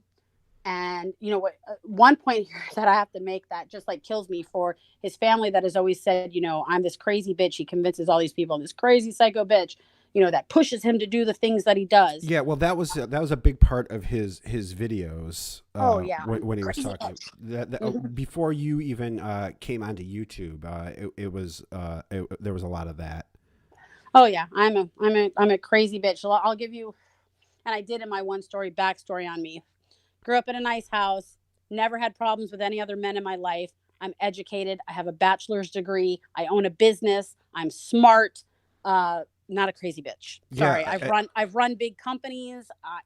It's funny because you are like the opposite of him. Like you totally kind of like, you've kind of like, you're very intelligent. You're very successful. You have a lot of friends, friends that you've had for a long time. Oh yeah. And I always say I'm not kept. I do the keeping. I don't need anybody to take care of me. I don't need anybody to take care of me.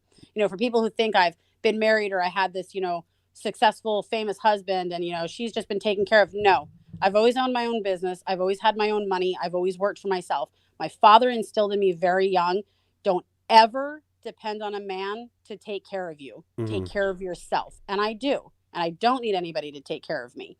I was absolutely fine when I got divorced. I'm absolutely fine from, splitting from him. I'm good. So at this point, he comes out of jail. His sister and his brother-in-law need a place to stay because they've been kicked out of his mother's house. So where does he move them in? To my house. Oh, great. So now I have them living in my house as well. And the only point about this that is even important is he went to attack me one day in front of his sister.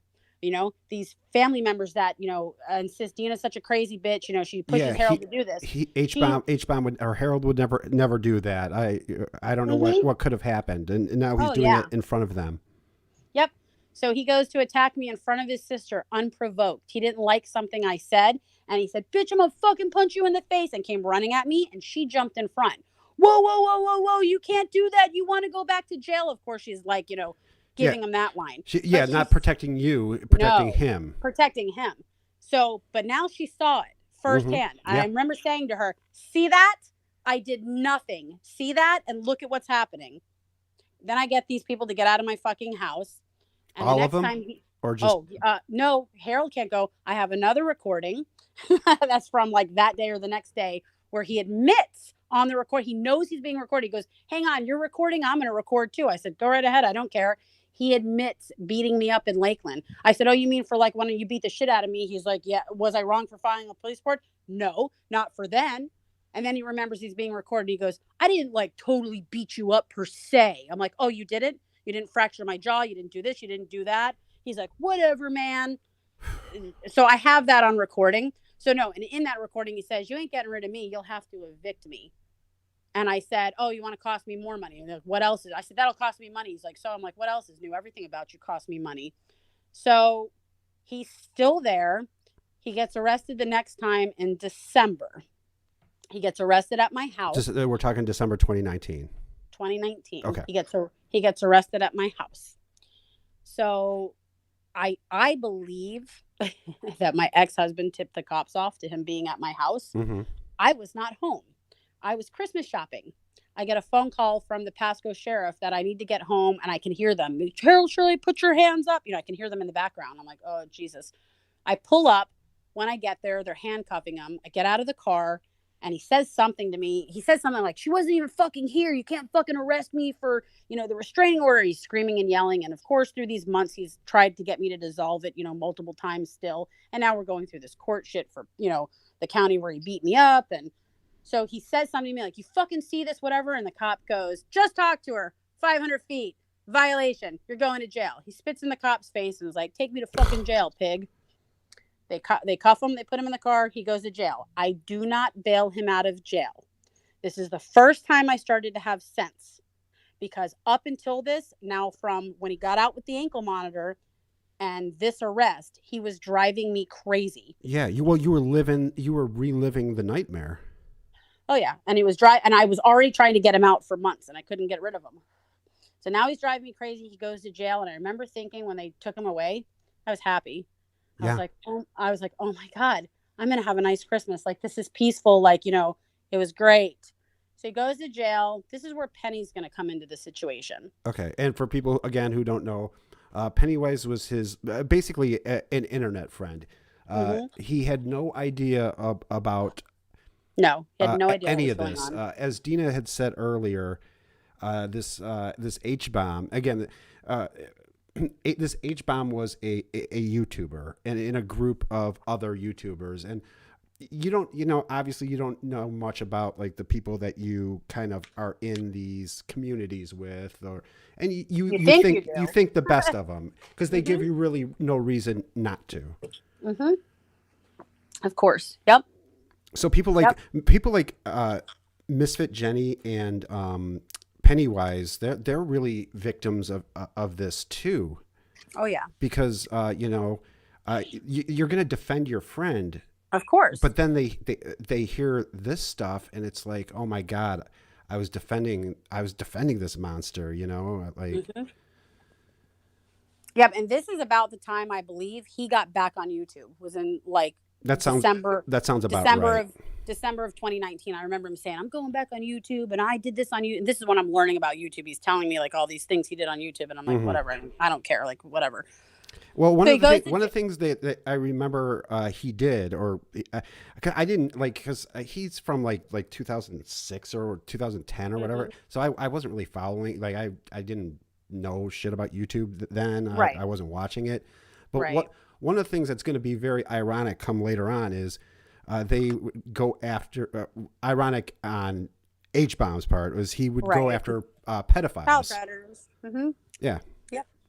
And this is the story he gave me. We did this. We took down David's farm. We hunt pedophile. I remember him telling me, and I was like uninterested. I'm like, okay, that's great. Like whatever, YouTube, blah, blah, blah. At Mhm. that point, YouTube to me was when I wanted to watch a video, watch a funny dog thing, whatever. Someone says, hey, watch this. That's what YouTube was to me. Like literally go on my phone, go into Safari, type youtube.com. I didn't even have the app, That's what YouTube was for me. So he gets arrested this go round. And of course, he's doing the norm, calling me nonstop from going to jail. I don't take his calls. This is how Penny got involved. We're like 3 weeks in. We're now in like mid-January. And at some point I did talk to him. I must have like finally answered a call like out of frustration. Like, what? What do you want at this point? Mm-hmm. And it didn't go well, whatever. I hung up. I get either a text message or a phone call from Penny. I don't remember which one now. And, he introduced himself. I knew who he was just because they would talk on the phone. My friend Penny, da-da. That's all I knew of him. Yeah. So Penny calls me, says, hey, nice to meet you, da-da-da. We're talking. He's like, I don't want to be in the middle of this. He's always said that from the beginning. Yeah, and the poor guy kept getting put in the middle of it, too. Right. I don't want to be in the middle of this, and I hate this, but I'm calling you because Harold really, really wants to talk to you. And, will you take a 3-way call if I 3-way him in? Because at this point, I blocked the jail number, so he couldn't even call me on my phone. Good.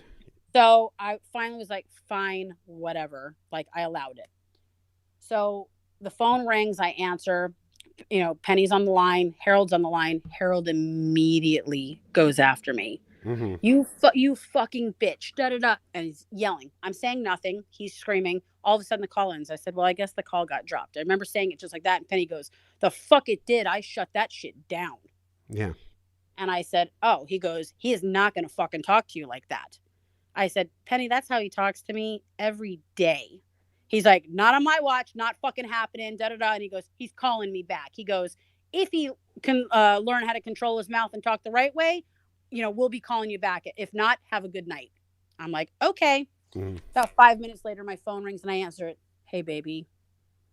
And now all of a sudden he can talk nice. He realized he just fucked up in front of Penny, right? Yeah.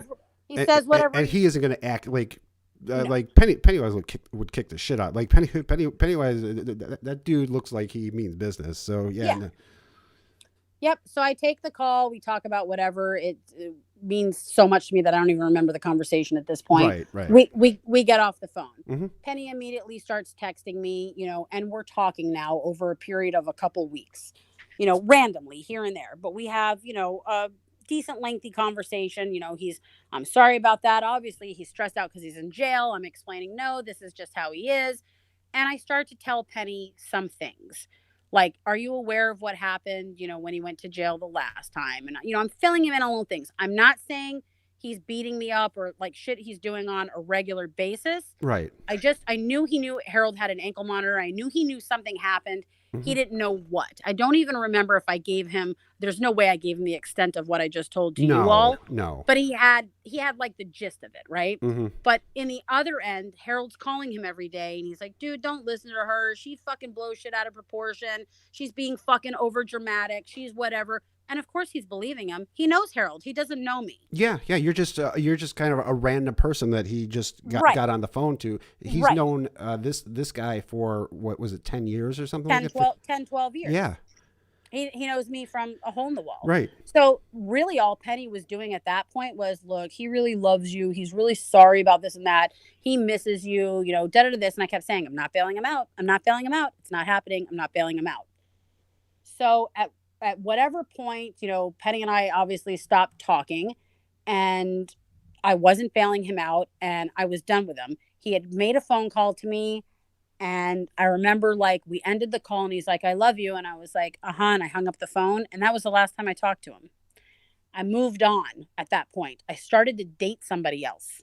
I was like, I'm going to start dating. Not even that I really wanted to date or wanted a boyfriend. I just wanted a reason, to move on. This is where the cheating comes in. She's a cheater. She cheated on me with this one. I'm sorry. When you're gone and we're broken up, that's not cheating. Yeah, so, no, that's not how that works. Right. So I start to see somebody. It didn't last long, like a month, whatever it was, Hmm. because I wasn't ready to date and I didn't need to be dating. But Yeah, and anyway, you really went through some serious yeah, fucking trauma too. it was So it was just a way to get my mind off of shit and sure, of try to course. move on and see if I could, Hmm. which didn't work. But so I start dating somebody. So Harold starts making his next move. He starts conning this girl that has been in love with him for however long, that was obsessed with him. Hmm. He starts conning this girl, gets the phone number from his sister or whatever. She bails him out of jail. Oh no. He moves into her house. Oh boy. Now I'm like dating somebody and they're connected on Facebook. They even at one point said they were in a relationship and all this Uh-huh. stuff. And I'm like, okay, he's moved on. Did it hurt? Sure. I was still hurt. I was going through a million emotions. Here's Yeah. this man that I truly believed I loved with all my heart. Like, couldn't imagine being without him, Hmm. and him still, professing his love, this, that, whatever. But now we're separate. So now Yeah, you he's still had out. that trauma bond. Oh yeah. Yeah. Oh, totally. Yeah. Totally. So I break up with the guy that I'm seeing because and this is why we broke up, because Harold would message him every day on Facebook. You motherfucker, that's my woman and not yours. I'm gonna fucking come for you. I'm coming to kick your ass. Watch your fucking back. Every day threatening him, Yeah. to the point where the guy got a restraining order against him. Jeez, how many fucking people have a restraining order against this Oh, fucking clown? I think it's up to like 10 at this point. Jesus Christ. So literally, he tormented this guy every day about, I'm gonna fucking kill you. You don't fucking touch her. That's my woman. Every day, this guy like takes off. Could you blame him? No. No, yeah, no. Um, so he's out of the picture now, and now because he did what he wanted, he's got him out of the picture. Now he dumps the girl, Mhm. which he claimed, he never slept with her. He never did anything. She was just obsessed. He used her. Whatever. That's probably all true. Now he can get rid of her. Now the messages start to me. The norm. Baby, I love you. I can't live without you. I'm so sorry. Of course. Please don't do this. Nothing even happened when I went to jail. We weren't even, I didn't touch you. And I'm like, oh, really? You didn't touch me? We were fighting for months. If you look at my text messages up to that point, I was telling him to get out of my life. He had hit me multiple times in between then, or, whatever he had done. There was always little things, a smack in the face, a yank by the arm, pulling my hair, whatever it was, verbal threats. It was still always constantly something. Again, like a complete idiot, I take him back. And I've said I Oh. took him back multiple upon multiple times. He comes back in my life. And what is the what? Now we're in April or May of COVID had already started. April or May of 2020. Oh shit! So the COVID thing. So we were in lockdown. Right, COVID. Oh, It was no. the beginning. It was the beginning of COVID. Okay, COVID had just started. so March or April. Yeah, it was literally like a week after he came back, where it was like I had 7 weeks out of work where we closed and you couldn't go into work. So yeah, now I'm trapped with him, right? Oh my god. So now he comes back, and so now we hadn't been together December, January, February, March, because yeah, it was March he got out. So April he's back. So 4 months we're not together. Now he comes back, and now exactly we're on lockdown. So now that's really fucking tense. You can't go anywhere. You can't do anything. We're trapped in a fucking house. If I touch my phone, I do whatever, now everything's just worse. That lasts till July. So that was March, yeah, April, July till he flips out about whatever. I don't even remember at this point. Flips out about something, beats me up and steals my car. So he takes off, he beats me up, steals my car, immediately call the police. I file a report for the stolen car, for getting assaulted. These are the two current PC warrants he has out of Pasco County that he hasn't dealt with yet, Mm-hmm. that have been sitting since last summer. Steals my car. Long story short, I had a Land Rover. I loved this car. It was like my favorite car. Bought this car with cash. Was so happy when I bought it. He trashed it on the side of the road. Took a torch. Of course he did. Took a torch and burned out like the GPS. Ripped the seats. Threw dirt in it. Trashed it to the point where I took it. I trashed it to the salvage yard. He just did that just because you loved it. Oh yeah, of course. Just destroyed my car just because he could. Yeah, So and now he's because you loved it, so he was gonna trash it. Yep. So now he's out of the picture again, and now he goes to this girl who I posted a thing about her a month or so back. The girl with the meth problem, the mugshots. Yeah, one quick question. So right now, that was the very last time when he left with your truck and you called the police. That was the very last time you have seen him. Oh no. Oh Oh shit. no. No. No, this is July of 2020. This is a year ago. It was July 4th Oh exactly when he stole no. my car. So this is a year ago.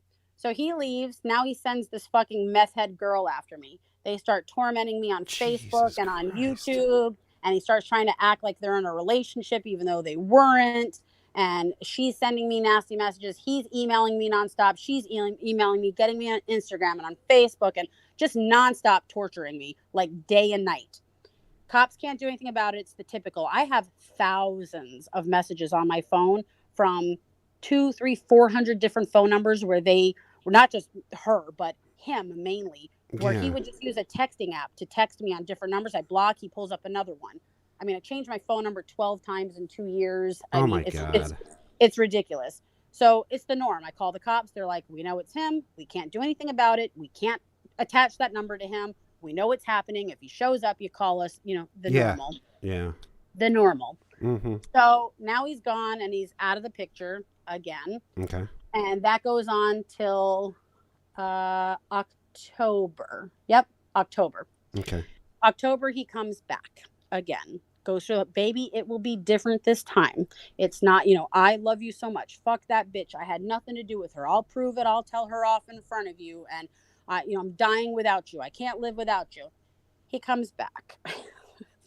As I'm talking about this, sorry, I'm like laughing at myself for what a fucking idiot I am. The more I like speak it and go through the timeline, I'm like, what is wrong with I me? don't think anybody. So, I don't think anybody would consider you an idiot. well, I mean, I don't.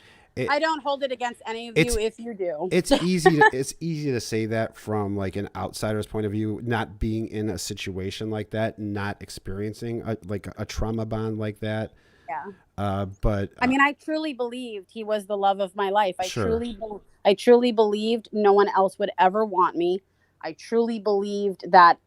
Yeah, I mean, I couldn't picture myself without. It's crazy, and I know that sounds nuts when you're like, this dude beat you up, like he did all these horrible things. Like, how could you think that? You just do. I Yeah, don't. and I'll I tell you don't know that's where to kind of explain why it. I wanted to have you on is because that's why your story is really so important.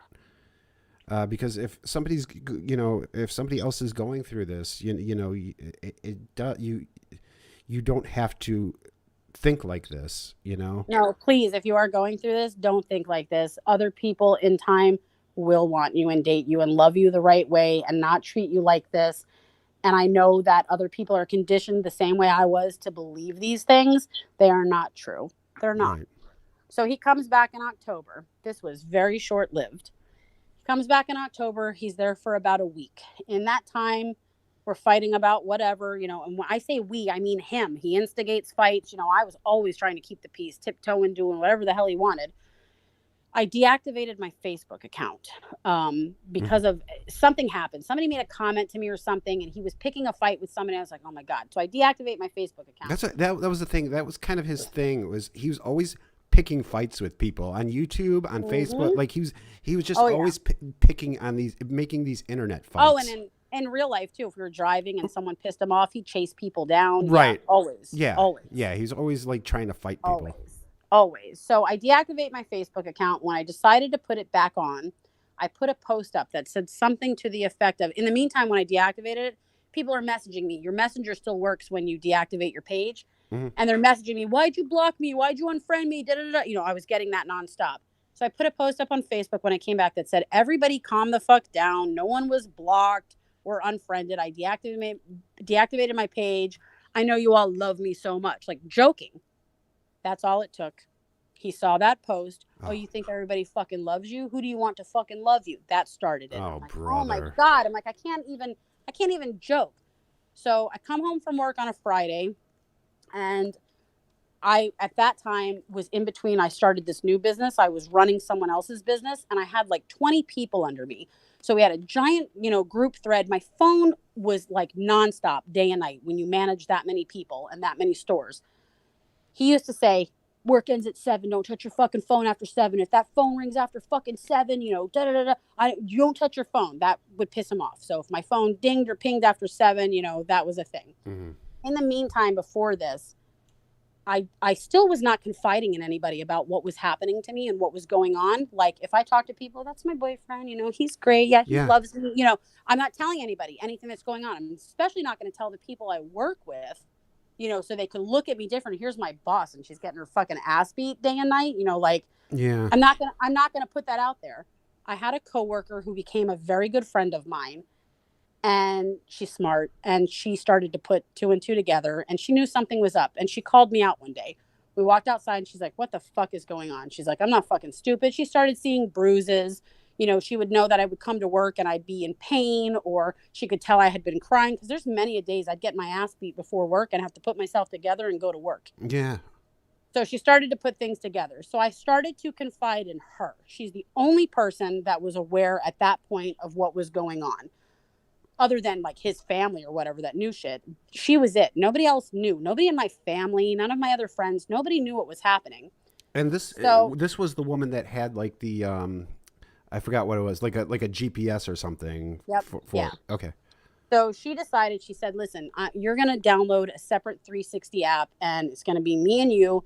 I know your routine. I know what you do. And if I see that you're going somewhere out of the ordinary at a weird time or whatever, I'm going to text you to see that you're okay. We made up a code.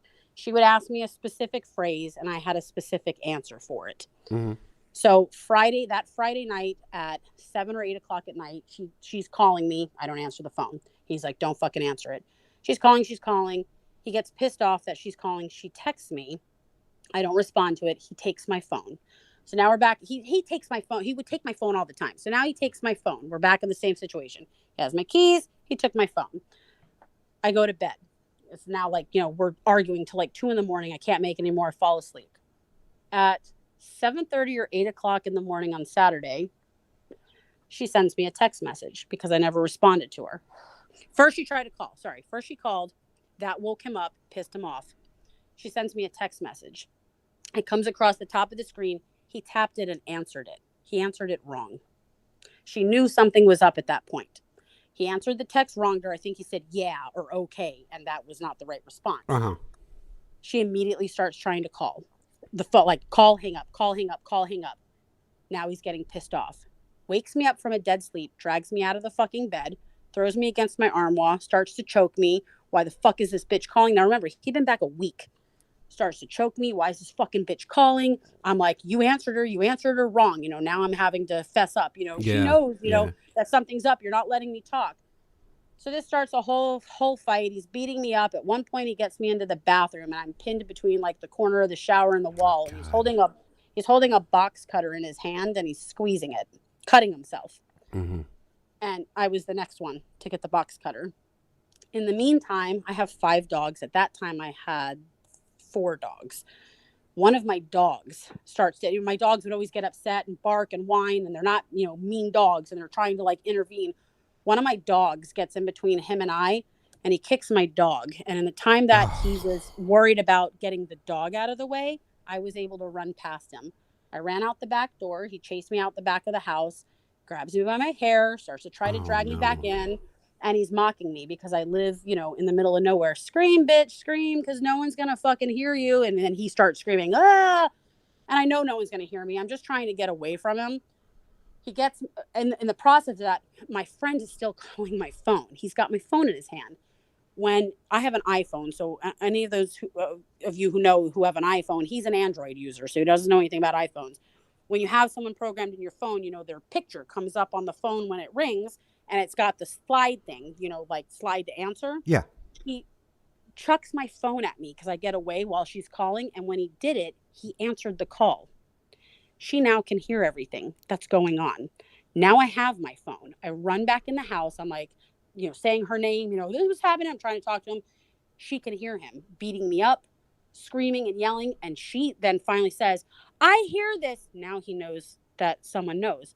I'm calling the cops and I'm on my way. She's freaking out. Yeah. He starts panicking. Where are my fucking shoes? Where are my whatever? Now he wants to get out of there. She jumped in her car in her fucking pajamas, and took off, called 911. He takes off. Long story short, they don't catch him. They ransack my house looking for him. He's gone. Now so that's October, and I released that recording and that 911 call. Now we're in November. November is where it starts back. Now, for whatever reason, I don't know why, after that go round, that was the most depressed I had ever been out of all of these situations. Mm. I don't know if it was like exhaustion of, Yeah. I had bought a new house again, and I had moved when he was out of the picture. I had moved from that house, bought a new house. I had moved, exhaustion with work. It's the holidays, whatever it is. I was super depressed, and I was right back into that. What am I going to fucking do? I love him so much. I can't fucking live without him, but I can't live with the way he is treating me and the things that are happening. But, I was so distraught without him. At some point, he reached out to me and was talking to me on Messenger or whatever. And it suckered back in. I remember him saying, I'm calling you, answer the phone. And I wouldn't answer the phone.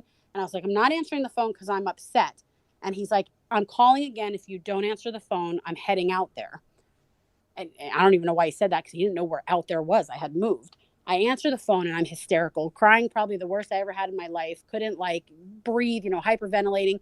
The second he heard me, it was, oh my God, baby, I'm so sorry. I'm fucking dying. The normal, I'm dying without you. And he couldn't stand to listen to how I sounded. So he comes back in the picture again. Oh no. So now we're in November of 2020, and he came back, and for the first time ever, it was good. It was actually good. It was actually, I say good, which was probably still insane or bad for other people. Well, good compared to what you've been through, sure. Right. From when he came back in November till end of December, right after the holidays, beginning of January, it was actually probably the best it had ever been for us. I really thought he had turned himself around. He was acting like he was going to get a job, although he never did. And, he was still using drugs, but he kept saying to me he wanted to get off of drugs and he wanted my help. Now, this is the first time ever he's asking me for help to get off of drugs. Okay. So, he wanted to get off of drugs, and I thought it was good. And then just like normal, whatever it was, whatever high he was on that was, making things good, flipped right back into being bad. We had an incident that we were out, and the same thing. He grabbed me by the back of the hair and yanked me back in the car to punch me in the face. I tried to wreck my car. I tried to wreck my fucking car on the interstate on the way back, because in my mind, it was better to wreck my car and potentially kill us than get home to what I was going to have to deal with. Yeah. Which is insane, driving 85, 90 miles an hour in the interstate. And I was willing to kill us both because I didn't want to go home. Yeah. So it started to go to shit from there till this incident happened in February, where he again held me captive, locked the gate to my house, wouldn't let me leave, was beating me up in the house. And I texted 911 for help. And that's when he got arrested in February. And I have not seen him since. Yeah. A lot of people didn't know you can text 911. You can't everywhere. Certain counties you can. You can't do it everywhere. Yeah, I saw some people in the chat were surprised that you can text 911. But yeah. So I texted 911. I locked myself in my daughter's bedroom, and he kicked the door in, and I was texting them for help. And then he was like, "Did you fucking call them?" And I was like, "No, I didn't." He's like, and then he said something, and I was like, "They're on their way, Harold." I did. He's like, "You better not have, because I'm going to fucking give them a reason to be here. I'm going to fucking kill you." And then I said I didn't. And however it happened. And then they showed up 10 officers, SWAT with dogs and the whole works. Yeah. He got arrested. And that's when he went back to jail in February. And then he got out in March. And that's where all this YouTube shit started then. Because at that point, I was done. And it's crazy, after he went to jail, that's when Christian came into my life. My current boyfriend. Which is great.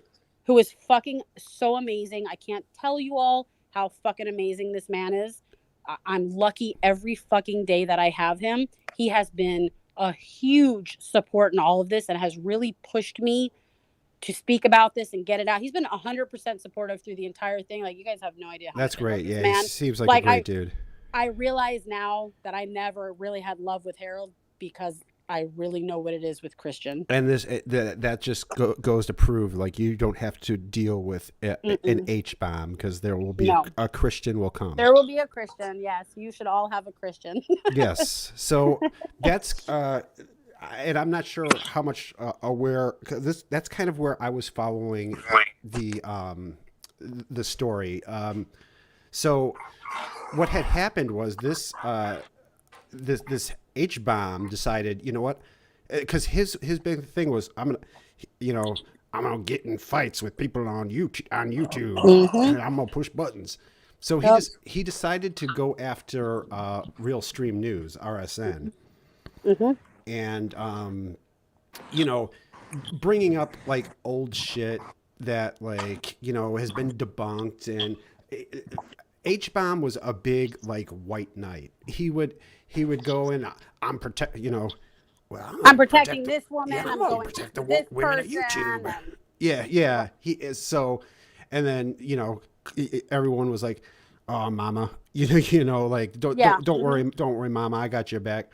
I got you. I got you, mama. You say if you're good with the H bomb, you whatever. He's a fucking smooth talker. I Yeah, said he's a charming individual. He knows all the right things to say right, and yeah, because he's a master manipulator. he fooled a lot of people. A lot of people. I mean, the dude. I think he still somehow has like 600 subscribers, and I think at a Yep. time. I looked today. It was like 592.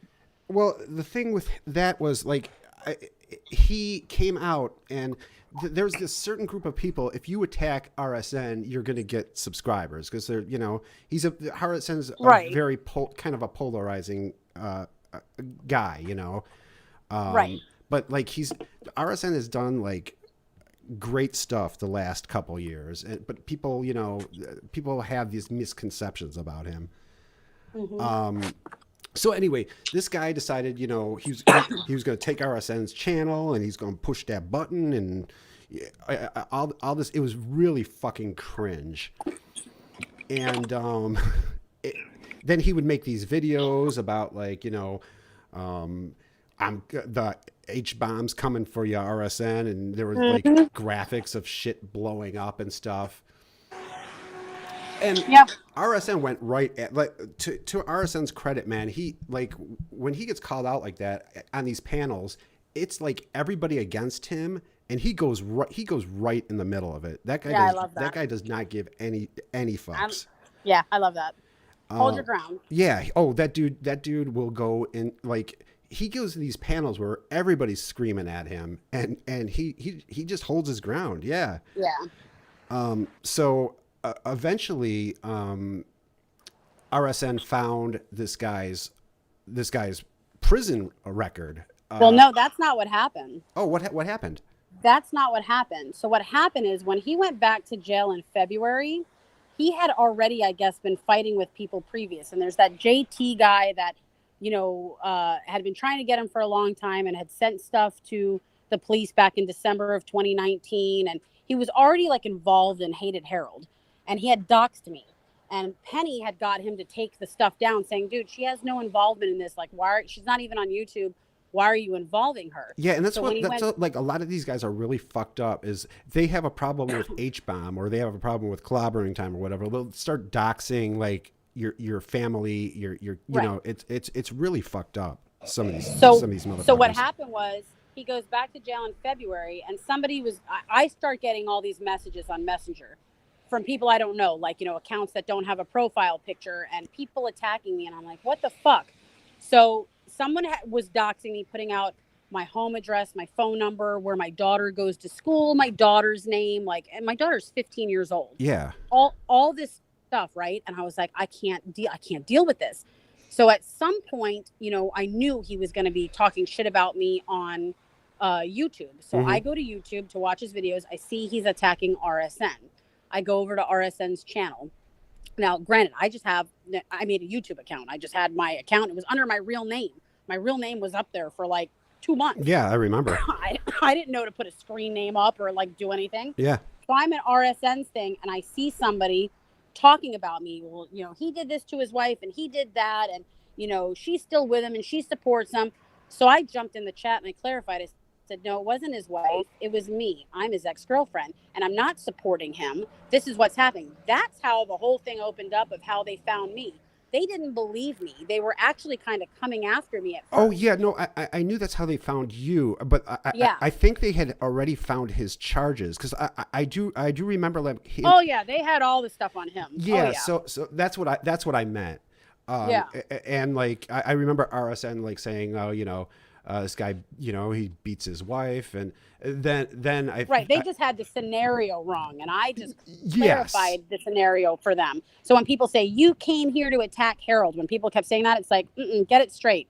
He was already here talking shit about me, and people were already here talking about me, and I wasn't even here. They were already using my name and my information. I just stepped in to say, that's not what's happening. And if you're going to know something, you're going to finally know the truth, because I've held it in for 2 years. Yeah. All the times he would go on YouTube and talk shit about me, or on Facebook, I never defended myself. And I was finally not scared enough to stand up and go, that's not what fucking happened. This is what happened. Mm-hmm.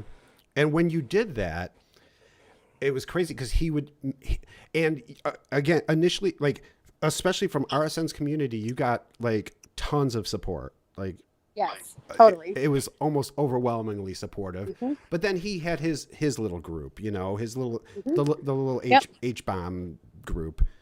And, that attacked me. That attacked me left and right. That attacked you left and right. Mm-hmm. And eventually, they were saying, because HBomb would say, she's crazy. She still wants me, and all this other. She's still in love with me, and she's crazy. Yep, she's a liar. She's a liar. My life. She's ruined my life. You guys have no idea the things she's done to me. Mm-hmm. And what's funny is when he decided to put up like this, I laugh about it now, this trash video on me. First off, everything he said was a lie. I hope people realize now he is a liar. I would hope.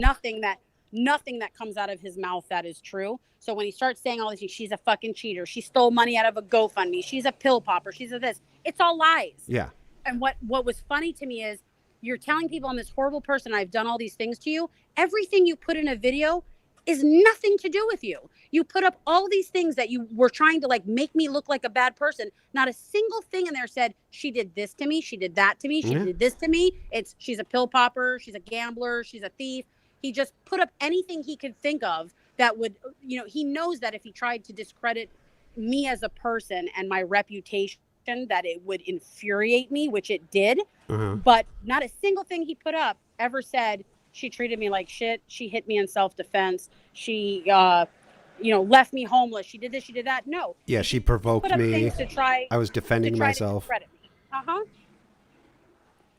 And, sorry, it was loud for a second. Oh, I was just saying, like, yeah, like I was just defending myself, any of that kind of shit. Yeah. Nope.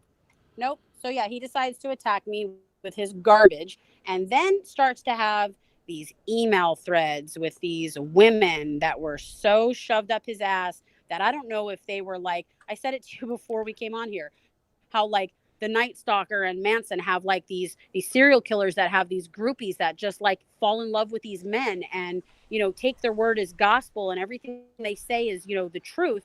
I don't know if these women were like attracted to him, wanted to be with him. Yeah, charmed by him. They were part of this group. I don't know. Yeah, now, I couldn't figure it out. What was the timeline of when you released the audio? Because like at one time it was kind of just like a he said, she said thing. Right. And then, his little group was like, well, we don't know what happened. We don't know. And at some point that drove you to release the audio of. So what happened is I did the interview with RSN. Yes. It was like a good week that he kept saying, do you want to come up? Do you want to do that? And I was like, I don't want the world knowing, everything that's happened in my life. It's embarrassing. It's humiliating. I don't want to talk about it. Mm-hmm. And CJ kept no pushing. He's like, I'm not pushing you. It's here if you want to do it. The more shit that Harold would put out would just infuriate me. And then I'd watch these women make these comments. She's a fucking liar. It never happened. Her story don't add up. She's full of shit. It pushed me over the edge. And I finally said, we had no plans for me to go up. He was doing a live stream and I was defending myself in the chat left and right. And I finally said, I'll come up now. Like it was not planned. I didn't plan on it.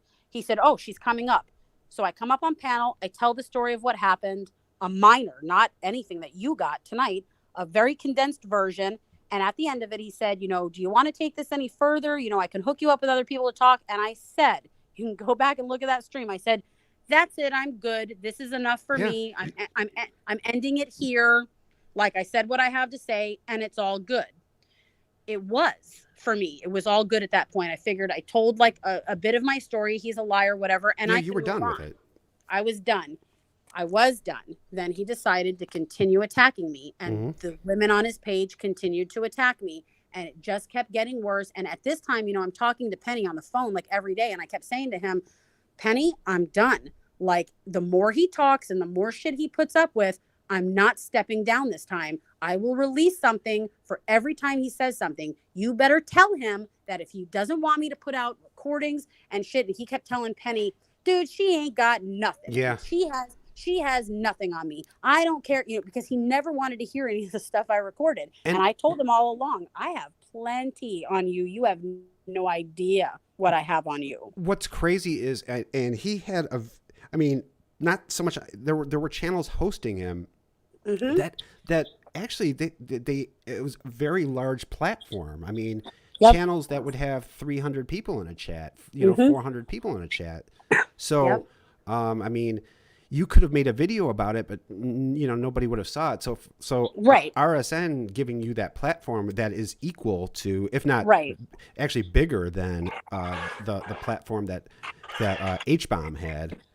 Right, which was the only way, which is why when people would come after CJ and say, you're just using this girl for content, you're exploiting her. No. I needed him. Without him, this would never. Who's going to come to my channel? I had no subscribers, literally zero. I had no subscribers. Nobody knew me or who I was.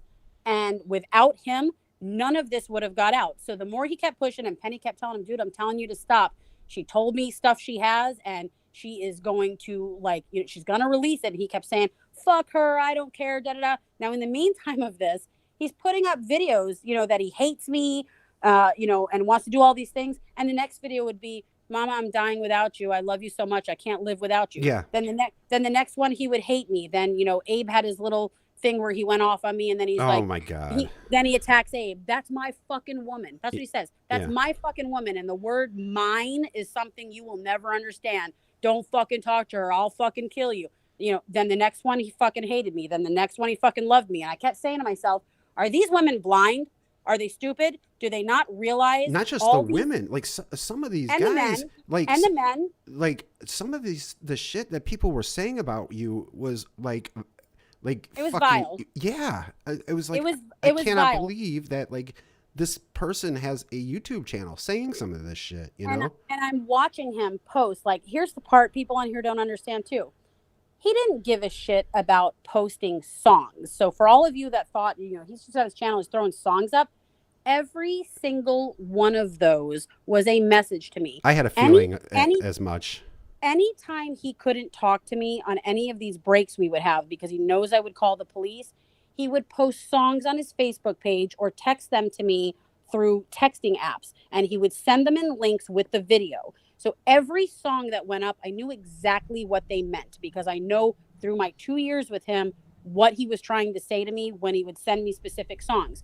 So he's posting these songs and people are like, cool song, bro, this. And certain girls would be like, oh my God, I love it. Thank you so much. And they would think it was for them. And I'm like, God, you guys are idiots. He's talking to me. You don't even realize he is talking to me. Mm-hmm. This is not for you that you think he's in love with you. And this is not just a cool song. This is his way of speaking to me without speaking to me. Yeah. And they didn't get that. So through all of this, while he's tormenting me and putting shit up, he's totally fucking with my brain with I hate you 1 second and I love you the next. And the tormenting just continued and continued and continued till he couldn't take it anymore. And he messaged me directly. Yeah. But before we get into that, about some of the women who kind of sided with him, and again sided with him after all of this stuff was released. You had released all of these calls; they were everywhere. And again, I don't mean it to sound like that there were a lot of women who were, there were 5 in particular. Well, and there's one I want to talk about specifically, and that's our friend, the Queen of Spade here. Mm-hmm. So she, first of all, people need to understand that Queen of Spade is I don't know if she's an idiot or a lunatic. I haven't I haven't quite figured it out yet. But she gets into these fights with people, and then she forgets that she's in fights with people, and then starts championing them. But Queen of Spade, and I took the screenshots, and they're on my Twitter. She was, of course, because you were on a panel with RSN, she was accusing you of of helping him doc. And trust me, everybody in this, well, most people in this chat have heard this bullshit from her. And anybody who even vaguely knows RSN has heard this fucking bullshit from her. Everybody be simping for RSN. Everybody's trying to dox and swat. And she lives in this imaginary world, this fantasy world, where she just can't get off the goddamn computer and just like live a real life. RSN does not give a shit about her. He doesn't want to talk about her. No, he doesn't. Nobody wants to talk about her, but she because she loves attention so much, she is going to slander people like she did to Nick Diorio and even to Holly and RSN, accusing them of which is completely ironic because she made a video accusing like people like RSN and Holly Undead and all these people of having and random people too, like Tommy C, and all of these people had CP.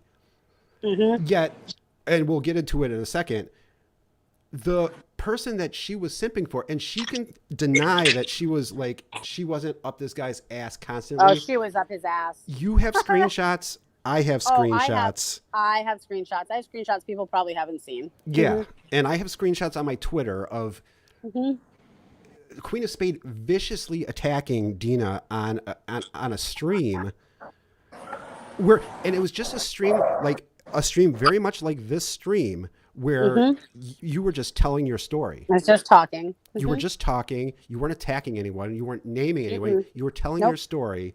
And because for a brief minute, it wasn't about Queen of Spade, God forbid somebody she flipped it to be about her. That's what she always does. She is always if you're not all talking, of a sudden she was a domestic violence survivor and she had been attempted raped and this and that and whatever. And hey, if any of these things happened to her in real life, I am truly sorry for that, and I'm sorry that she went through it. Well, I can tell you she made claims and statements that were so out there that you knew they didn't happen. It immediately had to be about her. And she kept saying, you went to my stalker to talk about your supposed stalker. And it was like, no, bitch, he wasn't a supposed stalker.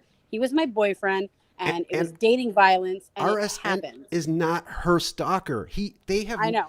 So I know. She keeps referring to RSN as my abuser. You have never even been in the same country as RSN. No, you were not. And I hope if she's listening to this, and now that she's heard the whole story and knows currently where he is and why he's there, and that I've been able to finally, you're the first one to get like the whole timeline and a lot of the horrible things he did to me. I hope she realizes that's abuse, Queen. If you're listening, that's domestic violence and that's abuse, and that has never happened. Can I tell you something about Queen of Spade? And I think a lot of the people in the chat will agree with me. She won't hear the beginning of this. She's just going to listen for her part.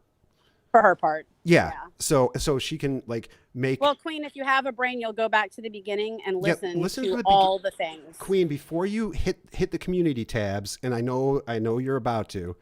Those community tabs are like, they're like fucking MySpace Messenger for her. Before you hit the community tabs, go back and don't pull any bullshit that like I never did anything to this woman. We have screenshots. We do, Queen. Yep. They're on my Twitter at Clobbering Time. You could take a look at them. Yep. And they're in my phone. And I have them as well. Deana has receipts on receipts on receipts. Queen. Oh yeah. Yep. I'm the queen of receipts. Stop your fucking bullshit right now. We've had it. We've had it.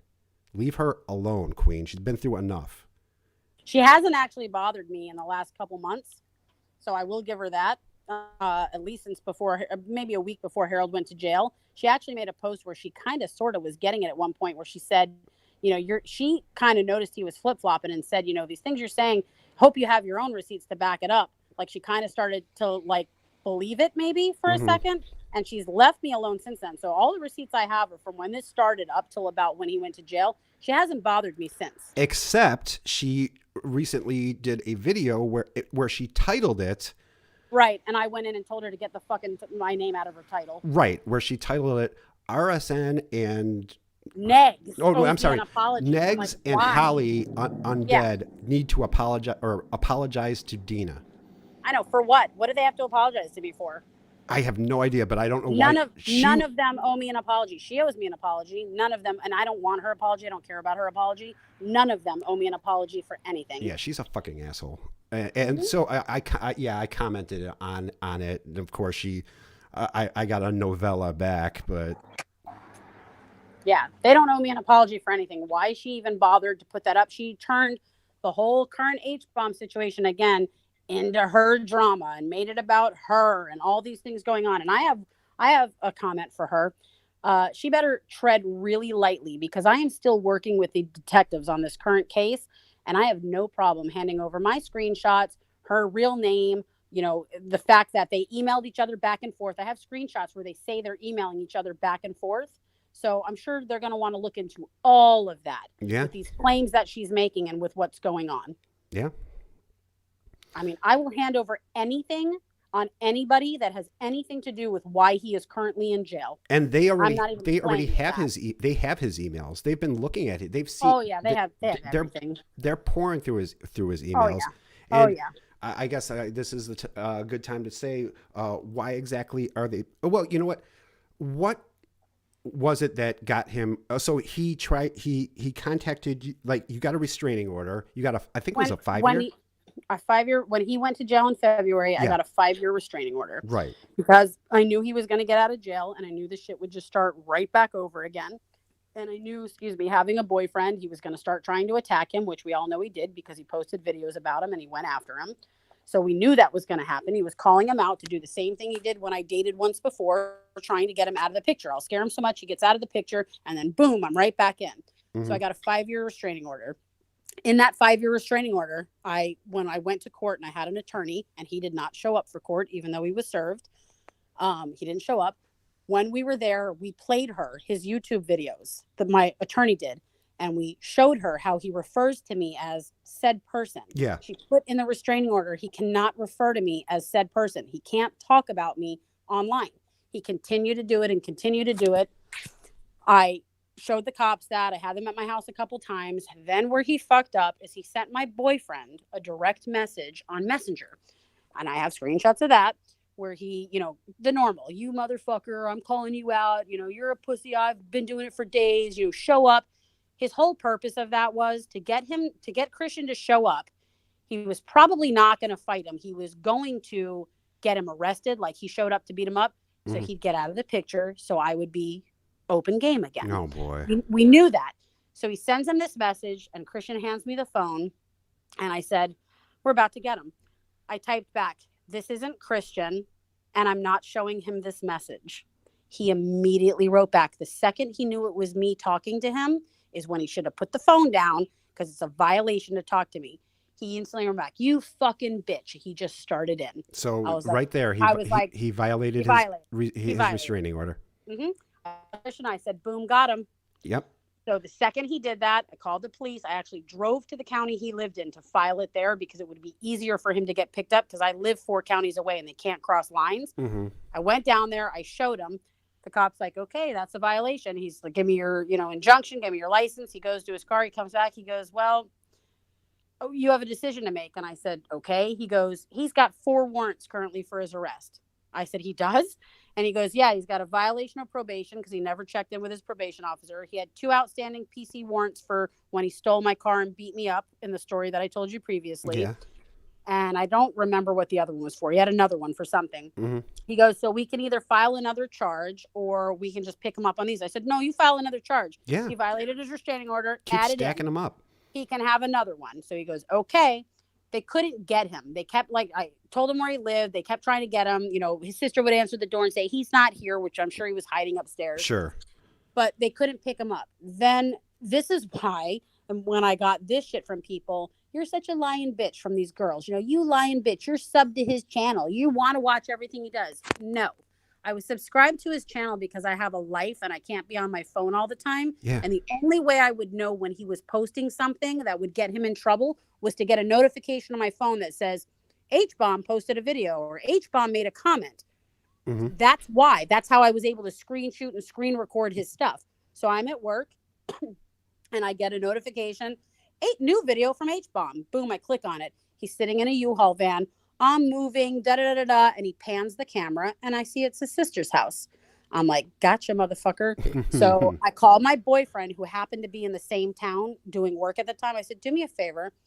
Go drive down and see if you see a U-Haul and Harold. I go through the whole thing. He found him. He watched Harold get out of the U-Haul. He goes, I got him. I said, that's all I needed. I called the cops. They were there. They arrested him. Mm-hmm. So he got arrested on all those warrants for violating the injunction. Then this is where all the crazy happens. So yeah, he's arrested for violating all of these warrants, but turns out there's a lot of stuff, a lot of very bad, much worse stuff that he did. Mm-hmm. Yeah. So he gets arrested. He's in jail. And then last week, I'm at work. I get a phone call from my boyfriend. He says, hey, a sheriff just came to the house looking for you. And I said, looking for me? He's like, yeah, he says you need to get in contact with this detective in Hillsborough County. Here's his info. I'm like, okay, whatever. So I'm thinking, okay, well, he's in jail in Hillsborough. Maybe, it's going to be the norm. He gets time served. He's going to get out of jail. Online, it kept saying they were holding him for the county that I lived in, which was, where he had to face the violation of probation and the violation of the protection order. So I'm like, all right, they're either going to tell me he's got a case coming up, they need me to do a victim impact statement, all the shit I had been through for forever.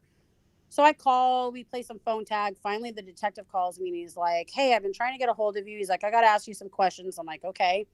So he starts asking me is this phone number Harold's? And I'm like, yeah. He's like, is this phone number Harold's? Because he had multiple phones. Yeah. Mm-hmm. And I was like, yeah. He's like, have you talked to him on it in the last 12 months? I'm like, yeah. And he started asking me some other random weird things. And I was like, what is going on? And he was like, I said, he said something about making calls from the phone. And I said, is somebody using Harold's phone? And he's like, no, Harold's using his phone. I'm like, Harold's in jail. He's like, no, I know he's in jail. I said, can you just tell me what's going on? Because I'm super confused. So then he says, we're getting ready to charge Harold with child pornography charges. And, they're trying to attach things. They needed to see that phone number was connected to him in someone else's phone, that there's record that was his phone, because he was obviously using his phone for a lot of it. Yeah. So he gives me the gist and I'm like, okay, I'm kind of in shock, but kind of not. And they had been building this case for 7 months. 7 months. 7 months. So he came to see me the next day. I said, listen, I have all of his laptops. I have 12 phones, video cameras. I have all this shit. I have been asking you guys to take it and get it out of my possession for months. No one would take it from me. They couldn't take it because it wasn't mine to give, or they weren't the right officer. Because go back, backwards, right before he got arrested in February, I saw it on his computer.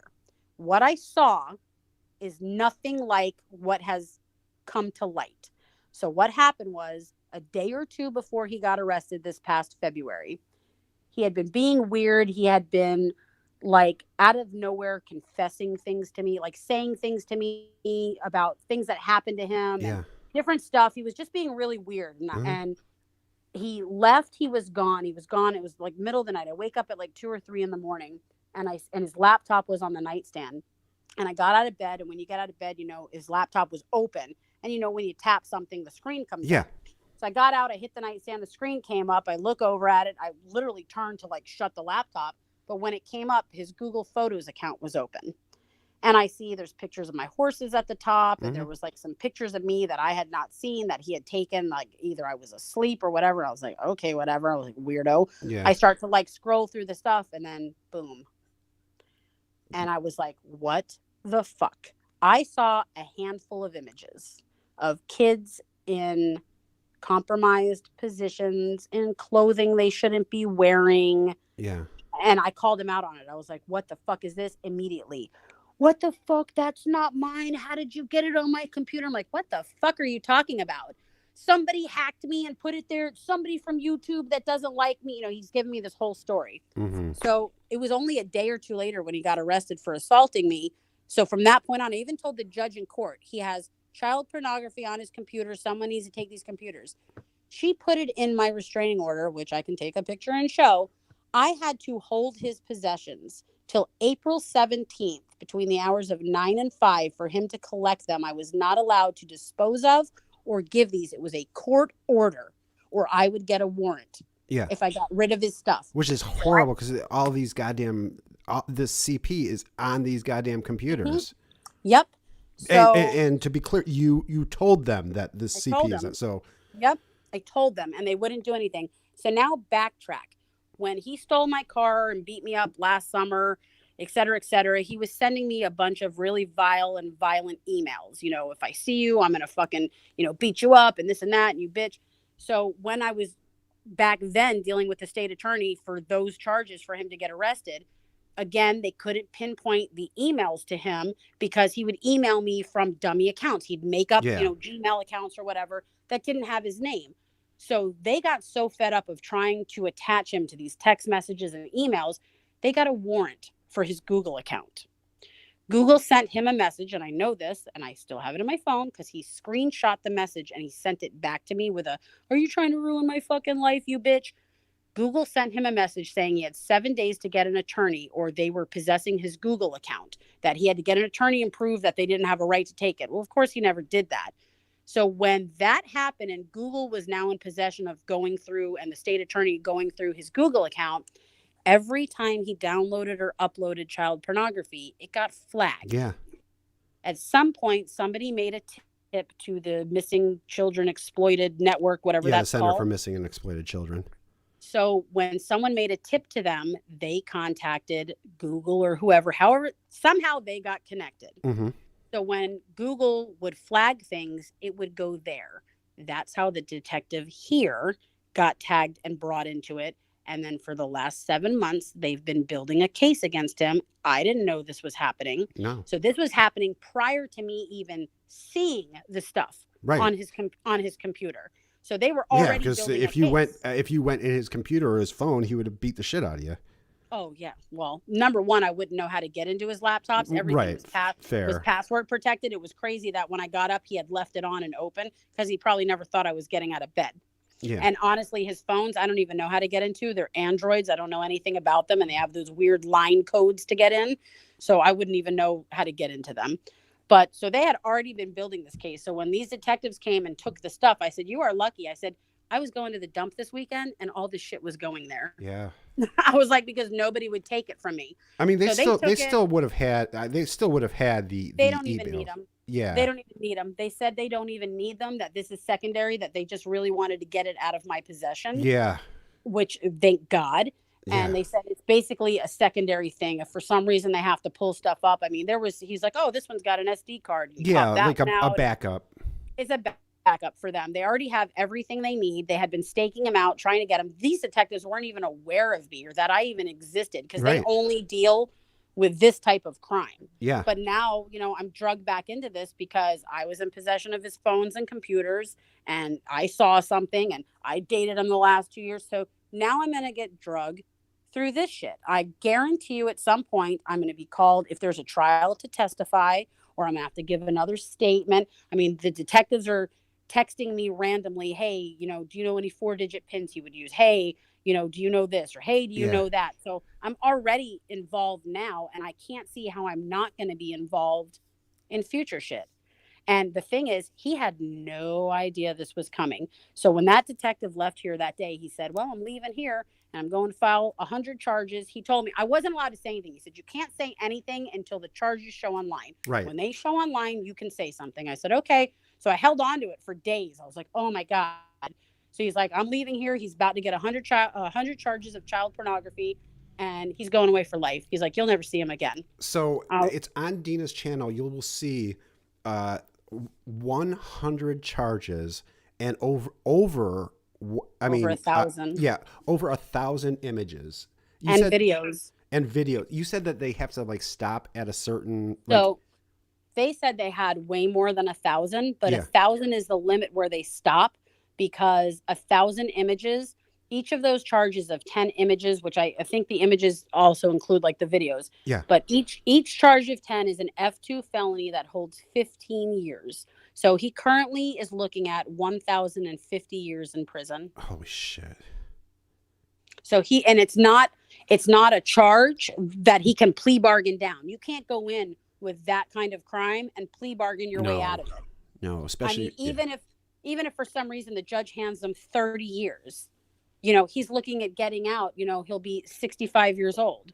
yeah, and I can't see him getting 30 years for the amount I don't see it. of No. images. I mean, you're talking they reached the limit, and it's going to be interesting to see like where some of this stuff came from. Was he in like some dark web shit? Right. Like, you know, Right. Because that I have no idea. I mean, when they started to tell me stuff, yeah, and he was like, he's like, I can tell you some, I can't tell you everything. And I'm like, well, of course.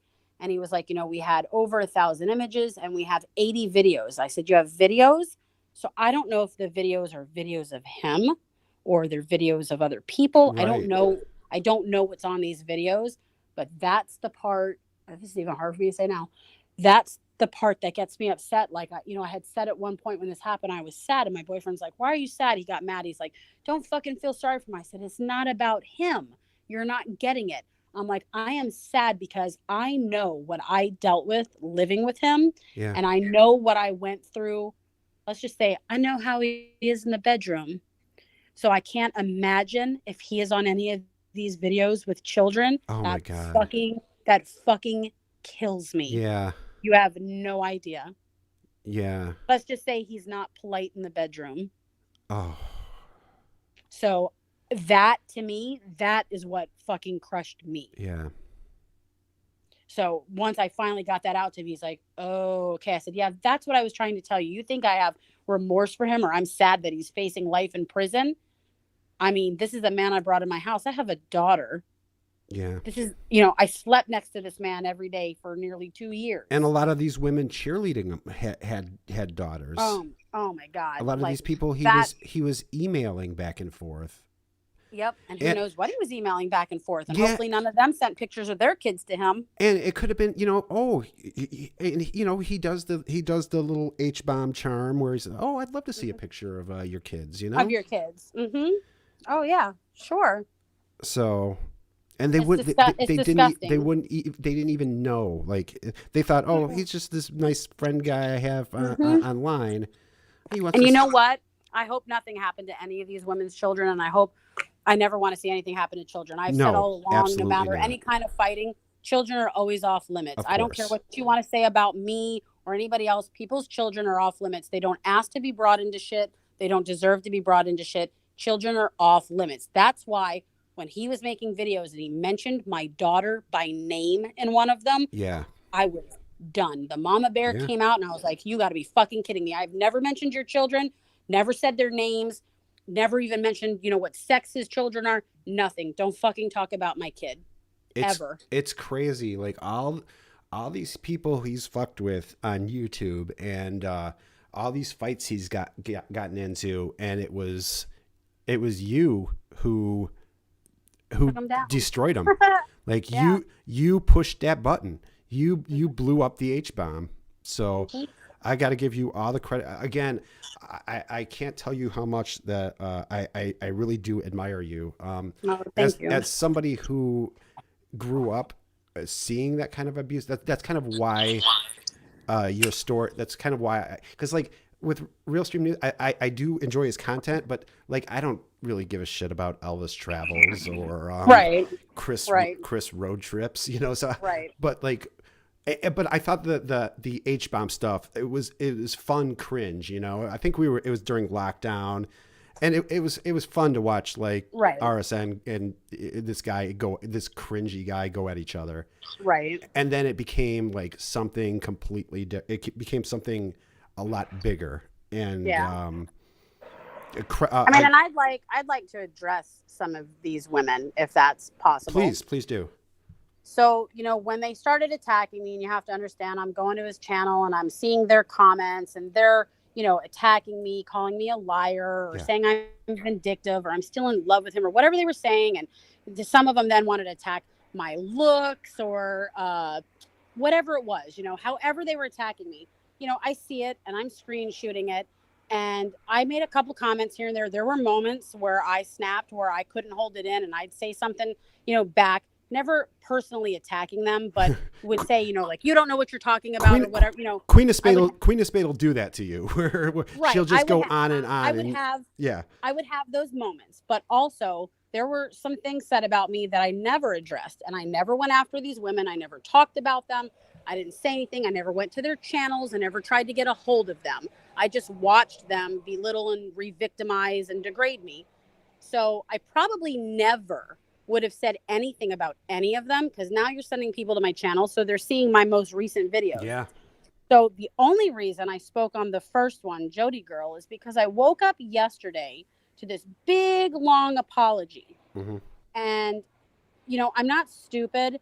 On Friday, I was in Bombshell Reloaded stream, not on her panel, just in her chat. Yeah. And she was talking about Harold and what was going on. And one of the other girls that was super supportive of him, that actually attacked me in a live stream one day, chimed into her channel, and I couldn't see what she was typing. So she obviously has me blocked, but I can hear Bombshell, conversing with her. She's talking on screen. This one's obviously typing in chat. And I said, she's one of the ones that attacked me, Bommy. And she was like, Fupa. Her name is Fupa Fabulous. Mm-hmm. She's like, Fupa. And so they have an argument back and forth. I called them out in the stream. I felt like I had the right to do that because I've been silent. Yeah, of course you did. And she was, I can't even remember now exactly what she was saying that made me say, no, she's one of the ones that attacked me, blah, blah, blah, blah. So then I wake up yesterday to an apology. Why? Because in Bombshell stream, I said, Fupa Fabulous, Jody Girl, Queen of Spade, Beautiful Cool Nicole World, and Heaven Sent like to attack me on Harold's channel. The second I called her out, boom, I get a big fat apology. Yeah. Harold has been in jail since May 28th or 25th. She has had every opportunity, if she seriously wanted to apologize to me, to do it. She only did it because I said her name in a stream. Never went to her, never attacked her. All I said is she attacked me, verbally attacked me. Mm-hmm. Didn't say another word. So she opened that box. She opened that door by coming to me to apologize. So I said, I have all the receipts. I have all the screenshots. If you want me to believe that your apology is sincere to me, share your email thread with me. The two of you talk back and forth about having an email thread. That never happened. We didn't email. She starts basically calling me a liar. So I did video number 2, where I read her messages to him, where it says she wanted you to beat her up. She's a button pusher. I emailed you. Email me back. He says, yeah, mama, I'm emailing you back. Yeah. I read it. Then she puts a post up, and she has deleted it since. She puts a comment up. I'm now abusing her. She says, you're abusing me and you're attacking me. You're abusing me and attacking me, and I can't ever show my face on YouTube again. Now people are going to hate me. I'm like, I'm sorry. So let me clarify. I'm not abusing you, Jody Girl. And to all of you that are watching, me reading what you wrote is not abusing you. I didn't say a single thing to you. I didn't attack you. No. I read your words. So if your words are abusive, you abused yourself. Yeah.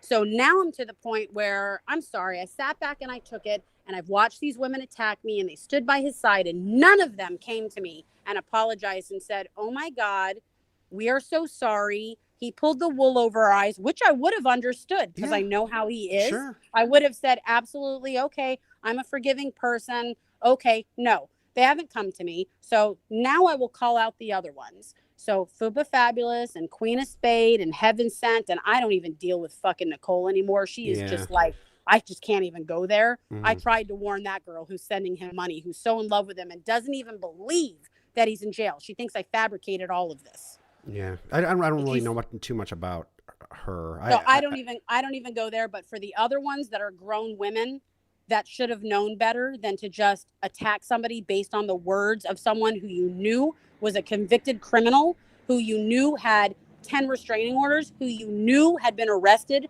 for beating me up and doing things, because that was public information and was out there. Who heard the audio of the abuse, like literally him beating you, like there was audio of, it was that bad. Yep.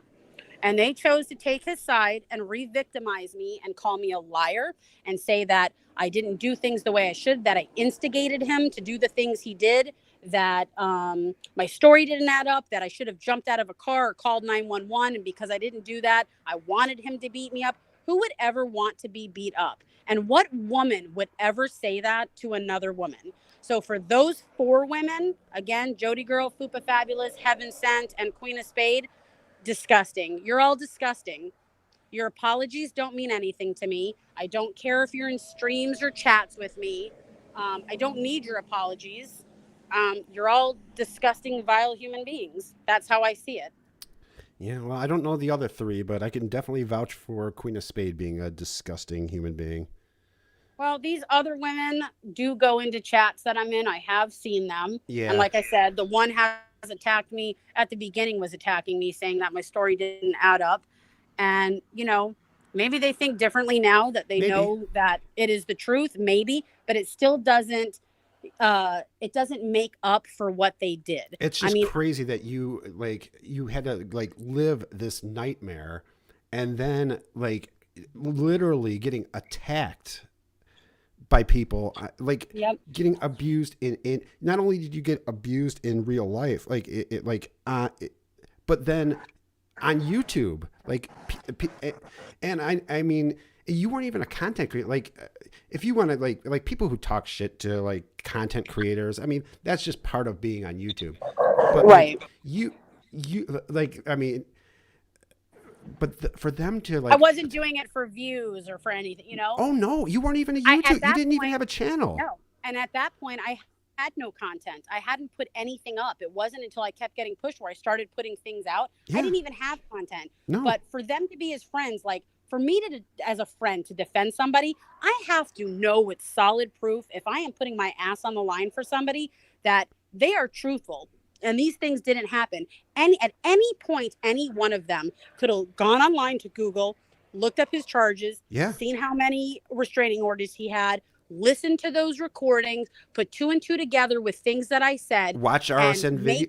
I know. Maybe given me the benefit of the doubt and say, well, listen, you're my friend, but this shit is kind of fucked up that I'm hearing. So I don't know that I can totally defend you. I'm here because I'm your friend till maybe I know a little bit more, but I'm not going to go attack this person that says these things happen to them. I would never discredit somebody coming to me and saying, this is happening to me. I would believe them, do my own research. Sure. Before I would, go out on this. It's like they went out on a witch hunt for me. Yeah, and as much as Queen of Spades says, "Oh, I don't watch RSN," she watches every second of RSN's content. She was in every stream that I was in with him at the beginning, every one of them. Yeah, and so she was commenting. She knows all about these charges. She knows all about these. She knew all about these recordings. Yep, they just kept saying I was like a disgruntled ex-girlfriend that was pissed off that I couldn't have him. So I was just saying and making these things up. Who would do that? Nobody. Who makes these things up? How would I? They even said at one point they thought my recordings were made up and edited. How the fuck would I do that? Yeah, no. Are you kidding me? It was ridiculous. And to go through all that for this HBomb guy who's just dog shit content is who you know what is funny about that when you say that? Who would not give them the time of day in real life because I know him. Yeah. Mr. Super vain, and I'm not trying to talk myself up like I'm hot shit or anything, but he's got a certain look that he wants, and you got to have a certain body, and he's very particular in what he likes. What's funny is, especially this Fupa who was so sticking up for him, I remember when he came back this last go round and he started doing live streams and he was on YouTube. I woke up one night in the middle of the night because he's loud and laughing, and I'm like, what are you doing? I walk out and he's on a live stream and he's talking. So come on YouTube. And then he's like, Fupa, my girl Fupa's here, da da da. And I'm like, who is Fupa? And he hits a mute on the computer. And I said, who is Fupa? Who are you talking to? I'm not aware. I didn't know about YouTube. Yeah. He's like, some fucking stupid cunt that's on YouTube. And then he clicks back on. He's like, there's my girl, da da da da. Yeah. So in real life, Fupa Fabulous, you were a fucking cunt to him. Just like everybody else. That's how he fucking talked about all of you offline. He didn't care about any of you. He used you for content, for views, for support, for whatever. Money. For whatever it was. In real life, he would not have given a shit. He would have done the same thing to them. if he didn't care if you're his girlfriend or not, you did something in real life that pissed him off, he would have punched one of them in the face too. Okay. So there you go. There's your hero that you were all sticking up for. On the sideline, you were all stupid cunts. That's how he referred to you. Yeah, and now that hero is now going to be in jail for a very, very long time for 100 counts of child porn of CP. So, Yep. So before we wrap up, does anybody have any questions in the chat? For I know some people had some questions, and I wanted to get to them at the end. So if anybody, I'm happy to answer any questions. Yeah, if anybody has any questions for Deana, I can't see your chat, so. Yeah, no, I got it. I don't even know how many people are in your chat. It's 70, 75, I think. Okay. Yeah, but so people know it's pronounced Deana. It's Deana. My mom just wanted to make it difficult Yeah, by throwing an extra A in there. Yeah, it's not Deana. So it's Deana, like Dean, Dean. Yes. Dean. Yes. I hear you being called Deana all the time. My entire life. I don't even correct people anymore. I'm like, yeah, whatever. Yeah, right. I'm like, whatever. I'm her too. Whatever.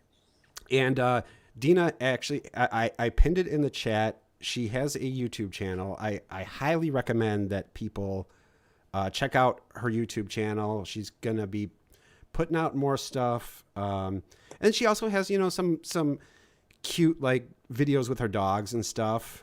So yeah, I throw up an occasional cute something. Yeah. But I actually do have a very good channel idea. If I can get some help from people, I may put that together, and I think people would like it. Oh. So we'll see how that goes. All I'm right. gonna need some help. I'm gonna need some help from people that understand YouTube because I'm computer dumb. Yeah. Yeah, that's okay. I'm pretty. And also, if you want to check out like kind of like the beginnings of this, go to RSN's channel. It's Real Stream News.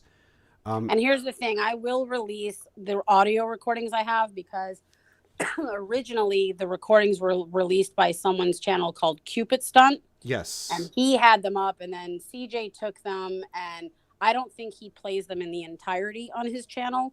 So I'll put them up, and I'll tag what the incidences are now that people have heard, like the first time he hit me in that car ride, and the one where I was held captive, and the one where 911 was called. I gotta warn you before it's very tough to very tough to listen to. Very tough to listen to.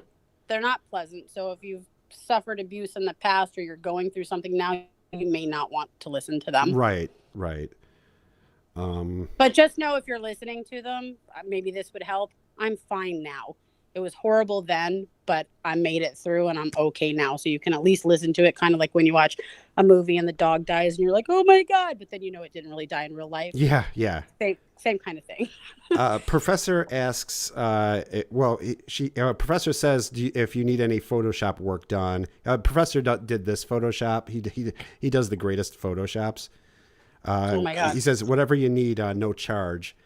Yay! He also had asked if there is a charity that because he was asking about donating, and he said that I assume that you're not taking donations for yourself. No, I'm not taking donations, period. I don't ever ask anybody for money. Right. Please don't send me money. But is there a charity that you support, that you like? Should somebody want to donate in your honor? If you want to donate to anything in my honor, and this is going to sound so awkward because you would expect me to say, donate to domestic violence. I'm an animal person. Yeah, she has she has 80 animals. Yeah, donate to a horse rescue or donate to a dog charity or something that helps. My big thing is anytime I do donation stuff is to donate to like a senior horse rescue. Mm-hmm. I'm a horse person. I have horses, and horses don't get enough help with anything. So if you want to donate to a horse thing, I would love that. Let's see. MyTube asks, can people listen to them now? Is it on RSN streams? I don't know if those calls are on. There is a video. I'm scared that if I swipe my phone up to look for it for you, that I might end this call. I don't know how this meeting thing works. I'm sure It is there. If you scroll down, I can tell you exactly. If you scroll down his thing, go to videos and scroll all the way down, you'll see at one point there's a video with Harold's face. It's like the whole screen, like it's you know what I'm talking about. the White Knight video, I think. It's there's one with his and there's one face. that says HBomb is a lot worse than we thought, and yeah, I think that's what it is. you can find it this just look at all the anything that has go to RSN, and I advise people to watch. I'm a fan of all of RSN's content, but if you're looking for this stuff in particular, look for the stuff in the title that is HBomb or Deana. And you should and hear I it promise there. you all, when I get off this call, I will start uploading those audios, and I'll mark them as what they were in the title, or I'll put it in the thing. There's not going to be any visual to look to it. Yeah. It's just gonna be the audio, and I'll throw a picture up, or I'll put some text up there that explains what it was. I mean, I can start doing that when I get off the phone. I'll try to do a couple of them tonight. Yeah, well, I mean, it's late by you, so it's fine. When I leave here, I go to pick up my kid, and then I have an hour drive home. Oh my God. But it's cool. I'm up late anyways, and yeah, we have a hurricane. We have a hurricane coming. Oh shit! So chances are I might not even work tomorrow. You're getting anyways. very good reception for that then. It ain't here yet. It's on its way. Oh, okay. So I mean, just considering. Gossip News Network asks, so I do wonder, why is it that some people still follow HBomb? Do you have any opinion on that? I wonder that too. We have no idea. We have no idea. His content was fucking ass, and his personality is ass. I don't know why anybody followed him. I wish I had an explanation for you. The only reason I can say he still has subscribers right now is people probably just have not thought about unsubscribing to him. Yeah, they're probably subscribed to him and haven't, because they have been for a long time, and nothing's coming up, and they're not even thinking about it. Or maybe half the people he has subscribed have not even seen any of this stuff and know what's going on. I don't know what kind of subscribers he had. Yeah, I mean, he had 500. I mean, a lot of them just under 600, like 592. Oh, okay. He originally had 600 and something, and people started dropping off. Yes, so people were unsubscribing. I remember the mass exodus. As soon as you released those calls, there was a huge mass exodus. Mm-hmm. I don't think I'm not. Am I miss? I don't know if I'm missing any questions.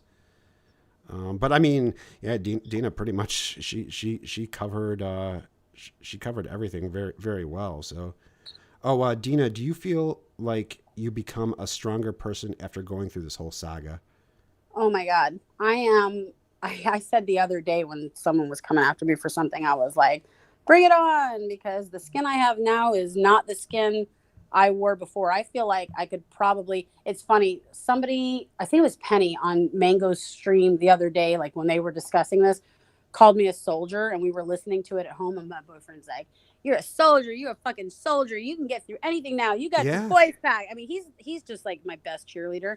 So like anytime anything is said now, like, when it went off about this girl today, he was like, yeah, you don't fuck with Deana now, and then you tell her you don't do this, okay, bitch. We make a joke. So yes, my skin is thicker. I feel like definitely I can get through more stuff.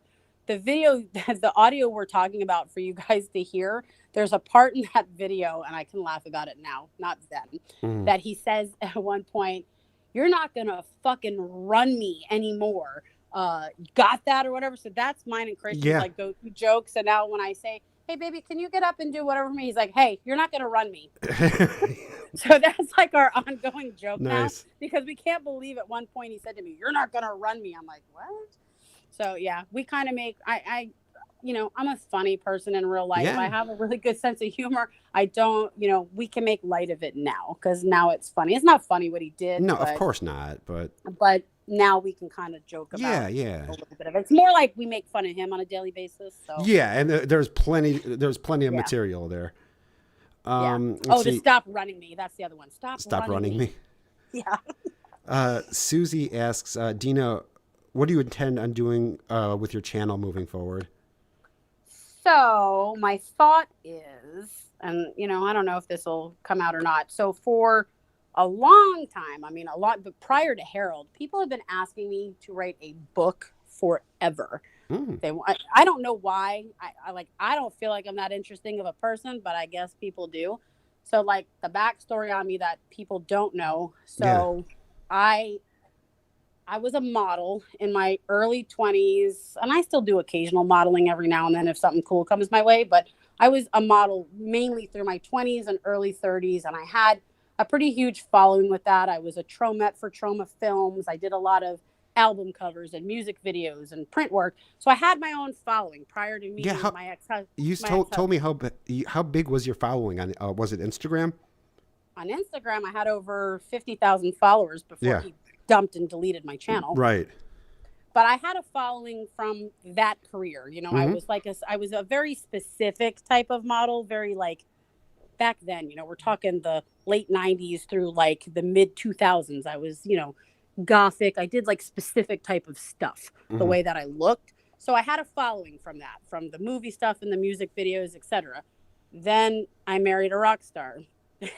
So then I had this, crazy lifestyle with a rock star who was traveling the world and on tour all the time. And, of course, I met a lot of people and I know a lot of people. And, I guess that's interesting to people. So forever, people have been saying, you should write a book about your life, and then, of course, we add in like this saga to it. I have no time to write a book. Like, I don't know Yeah. when I Yeah. would have time to do that. And I, at one point, thought and looked into it, and ghostwriters cost a fortune. I would much rather, if people really want to know that much about my life, make my channel about that and do it in a way where it's like a chapter at a time, or, a time period, or whatever. The more interesting things, I guess, about my life and put it out there, that's what it would kind of be. I have Nice. no other content to put up for people. I'm not going to do interviews, and, there's a million people that throw up cute dog videos and whatnot. And Yeah. People still like it's that stuff, though. it's it's what I can think of. I mean, I Yeah. have met some very interesting people in my life being connected to my ex. There's lots of celebrities and movie stars that I've got to hang out with Yeah. You can and start bad do mouthing cool things. celebrities. No, I don't want to badmouth anybody. I just want to live and be happy. A lot of people. A lot of people are saying this is that Deana, you should start a podcast. A podcast. I don't even know anything about podcasts. I don't even think I've ever listened to one. Yeah, I mean, it's kind of like this. What we're doing right now it's It's a basically a podcast. podcast. Yeah, pretty much. Yeah, but what would I talk about, people? Whatever. What About whatever? instead of writing a book, you could like do a podcast and just talk about those experiences and stuff. Well, that's an idea, I guess. Yeah. What is that, like a whole nother platform or another channel? I don't even know where you go for podcasts. No, I mean, no, you can do it. You can do it on YouTube. Oh, Yeah, you can do I it. will. You I set will up, look into it. set up streaming, and you can. It'd be Here's exactly. the thing. I don't even think I can stream. I think you have to have like Yeah. 1,000 followers before you can do anything. No, I got no, like no, no. You 300. can stream. You can stream now. Oh. There, Oh, yeah, okay. there are people who stream with without very many. I think it's a thousand followers gets you monetization, which I know you don't care about, and it gets it also 1,000 subscribers gets you the community tab those community tab posts, which is probably why Queen bought all those subscribers. You can buy subscribers. Queen can. Yes, you can. You can. You can. Why Buy, would you want to? Why would you want to buy subscribers? Wouldn't you want people that want to be there? because like this way you can do that. Because when you get to 1,000, you can monetize. Well, hey, I'll monetize if it helps pay for my fingernails. B, you can do a stream and like do donations though, so you don't even have to monetize. So, I'll but have to look into all of that. also, Definitely. yeah, also 1,000 subscribers, you can get the community tab posts that you can spurg out on like every 30 seconds. And So what is then that, like posting like Facebook? I'm still trying to learn YouTube. I don't know if you've seen the insanity on Queen of Spades community tabs where she No, I don't even understand how you get to community tab or whatever it is. That's how little Deana, I know honestly, about that might be for the best. That might be for the best. that I know very little. Yeah. Well, as far as not going on Queen's community Oh, tab. gotcha. I'm a Facebook person, people. Facebook is so easy. That's where Yeah. I've been forever. I mean, honestly, I haven't even really put my shit out to anybody. I put like maybe a comment in one of my posts on Facebook, like, hey, people, if you want to see me, I'm at YouTube. Like, if I really pushed it on Facebook, I would probably get a bunch of people. If I really like put any effort into my Instagram again, I probably could get some people, but I'm not interested in buying people. If people want to come to my channel, I want them there because they want to be there, not because I paid to have them there. Right. No. Yeah. I mean, no. It's really dumb to buy subscribers. I don't know why people do it, because that it's fake. But I mean, Queen bought it so that she can have a place to like, put out these comments. Talk shit. Yeah, talk shit. She could put out these comments every 12 seconds and doesn't have to like put the effort into making a video. She can. So in other words, she's lazy. Yes. Yes. Lazy and lazy and crazy, which is a very bad combination. Photoshop that, Professor. Lazy and crazy. Yeah, lazy and crazy. That's great. I don't see any other questions. Really? Nothing else, people, after everything I said? No, I'm just kidding. Yeah, I think you covered your story very well, Deana. I gotta say. Right? Because what did I say at the beginning? You don't have to worry about what you say if you're not a liar, because you don't have to go back and remember what to say. That's right. I lived it. You did. I lived it. And it's your story has never changed. No, so seriously, after this 3-hour conversation with you, if there's anybody out there that wants to call me a liar after this, please get professional help, because I don't. Yes, please. No, I don't know what else to tell you at this point. I really don't. I feel like I've covered all of it. Obviously, I left out tidbits here and there, arguments or abusive situations or like, shit that happened. But I mean, for the most part, I mean, God, I feel like you guys just lived with me for the last 2 years. Well, Deana, I really appreciate you coming on again. Like, absolutely. Thanks for having me. We had never spoke before today. No. So, and I'm glad that and you mentioned in your video that that I'm not using me for content or whatever. Yeah, I don't give a shit about that stuff. No. There was something about your story, and again, my channel is really stupid. It's like, Lauren Armstrong and Joran comedy. I can't even explain it to most people. And of course that's what I'm going to be going back to. But I appreciate every one of you that have bothered to take time out of your life to listen to my story, to give me a platform to get it out there, because without all of you, I never would have been able to reach anybody with any of this and the insanity. I mean, I came into here and he had 650 subscribers and I had nobody. You had nothing. I was the low dog in the fight. He had 650 backers and I had nobody. Mm-hmm. So without, you and RSN and Cupid Stunt and Bombshell and Pennywise and Miss Jenny and Mangoes and Holly, without all of them, regardless of what people think about these people on these channels, I'm never going to be this person. I see a lot on YouTube, like, I don't like this person. I don't like that person. I can't believe you went here.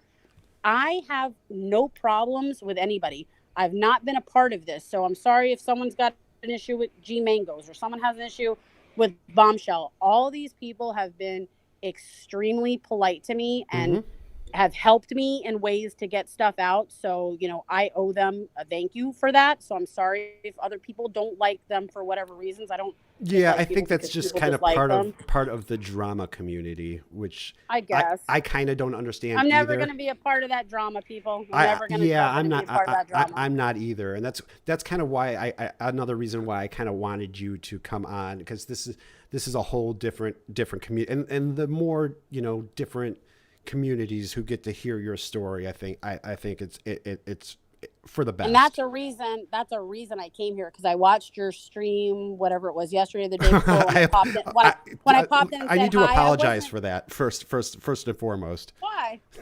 You watched my Joran stream. Yeah, I apologize. Oh, I don't know. I wasn't there for very long, but I saw you live. Nobody was. I popped in to say hi, and I was reading the comments people were leaving, And the second I saw that no one was fighting and no one was saying, hey, did you see so-and-so did this? And hey, did you see that? I was like, all right, I'm cool to go to the site because nobody's on here fighting. Yeah, That was the deciding factor. Unless it's a Queen of Spade alt, you're not going to get attacked in the then TCAP people community. go at it. Then people go at it. Yeah. Say what you want to say. Right. Well, I really appreciate you coming on again, Deana. I appreciate you so much coming on with me. Thank you. Thank you for having me. Thank you everybody for listening, and I hope I didn't give you nightmares tonight. No, I mean, again, it was a very important story that I'm glad that people got to hear. I'm not really big on like asking people to thumbs up my videos. Well, sum it up, people. I'll ask you. Go there and put thumbs up. Yeah, please drop a like or give it a share. Because we know someone's going to put a thumbs down. So somebody already did. Somebody already did. I probably know who we is. We think we know who might have done it. Whatever. Get a life. But what's stupid about that is thumbs ups and thumbs down in the YouTube algorithm work exactly the same. It's still mean nothing. It's still engagement. So I said yesterday, I wish it was like Facebook though, that every time someone did a thumbs up or thumbs down, you know who it was. Yeah, that would be nice. I don't like that you don't know who it is. Yeah. Well, actually, I do know who it is. So, yeah. But yeah, if people can share this, I've never really asked for people to do that. I used to like troll about like putting thumbs up on my videos when I was doing the Sunday with COD stuff, but I was just joking with that. But this one is actually very, very important to me. So if you guys can share it and give it a thumbs up, I would appreciate it. And I would appreciate it. So thank you. And I will, like I said, I will get on putting those audios up because I know people are invested now and they want to hear them. Yeah, it's brace yourself, people. So I'll get them up there. Subscribe to Deana. Her channel is pinned in the chat. And do you have anything to that you wanted to say before we wrap up? I don't appreciate you listening, and I appreciate you for having me up. Oh, yeah, it was my pleasure, Deana. Thank you so much. All right, everybody. Thank you again. And later, I'm going home. Yeah.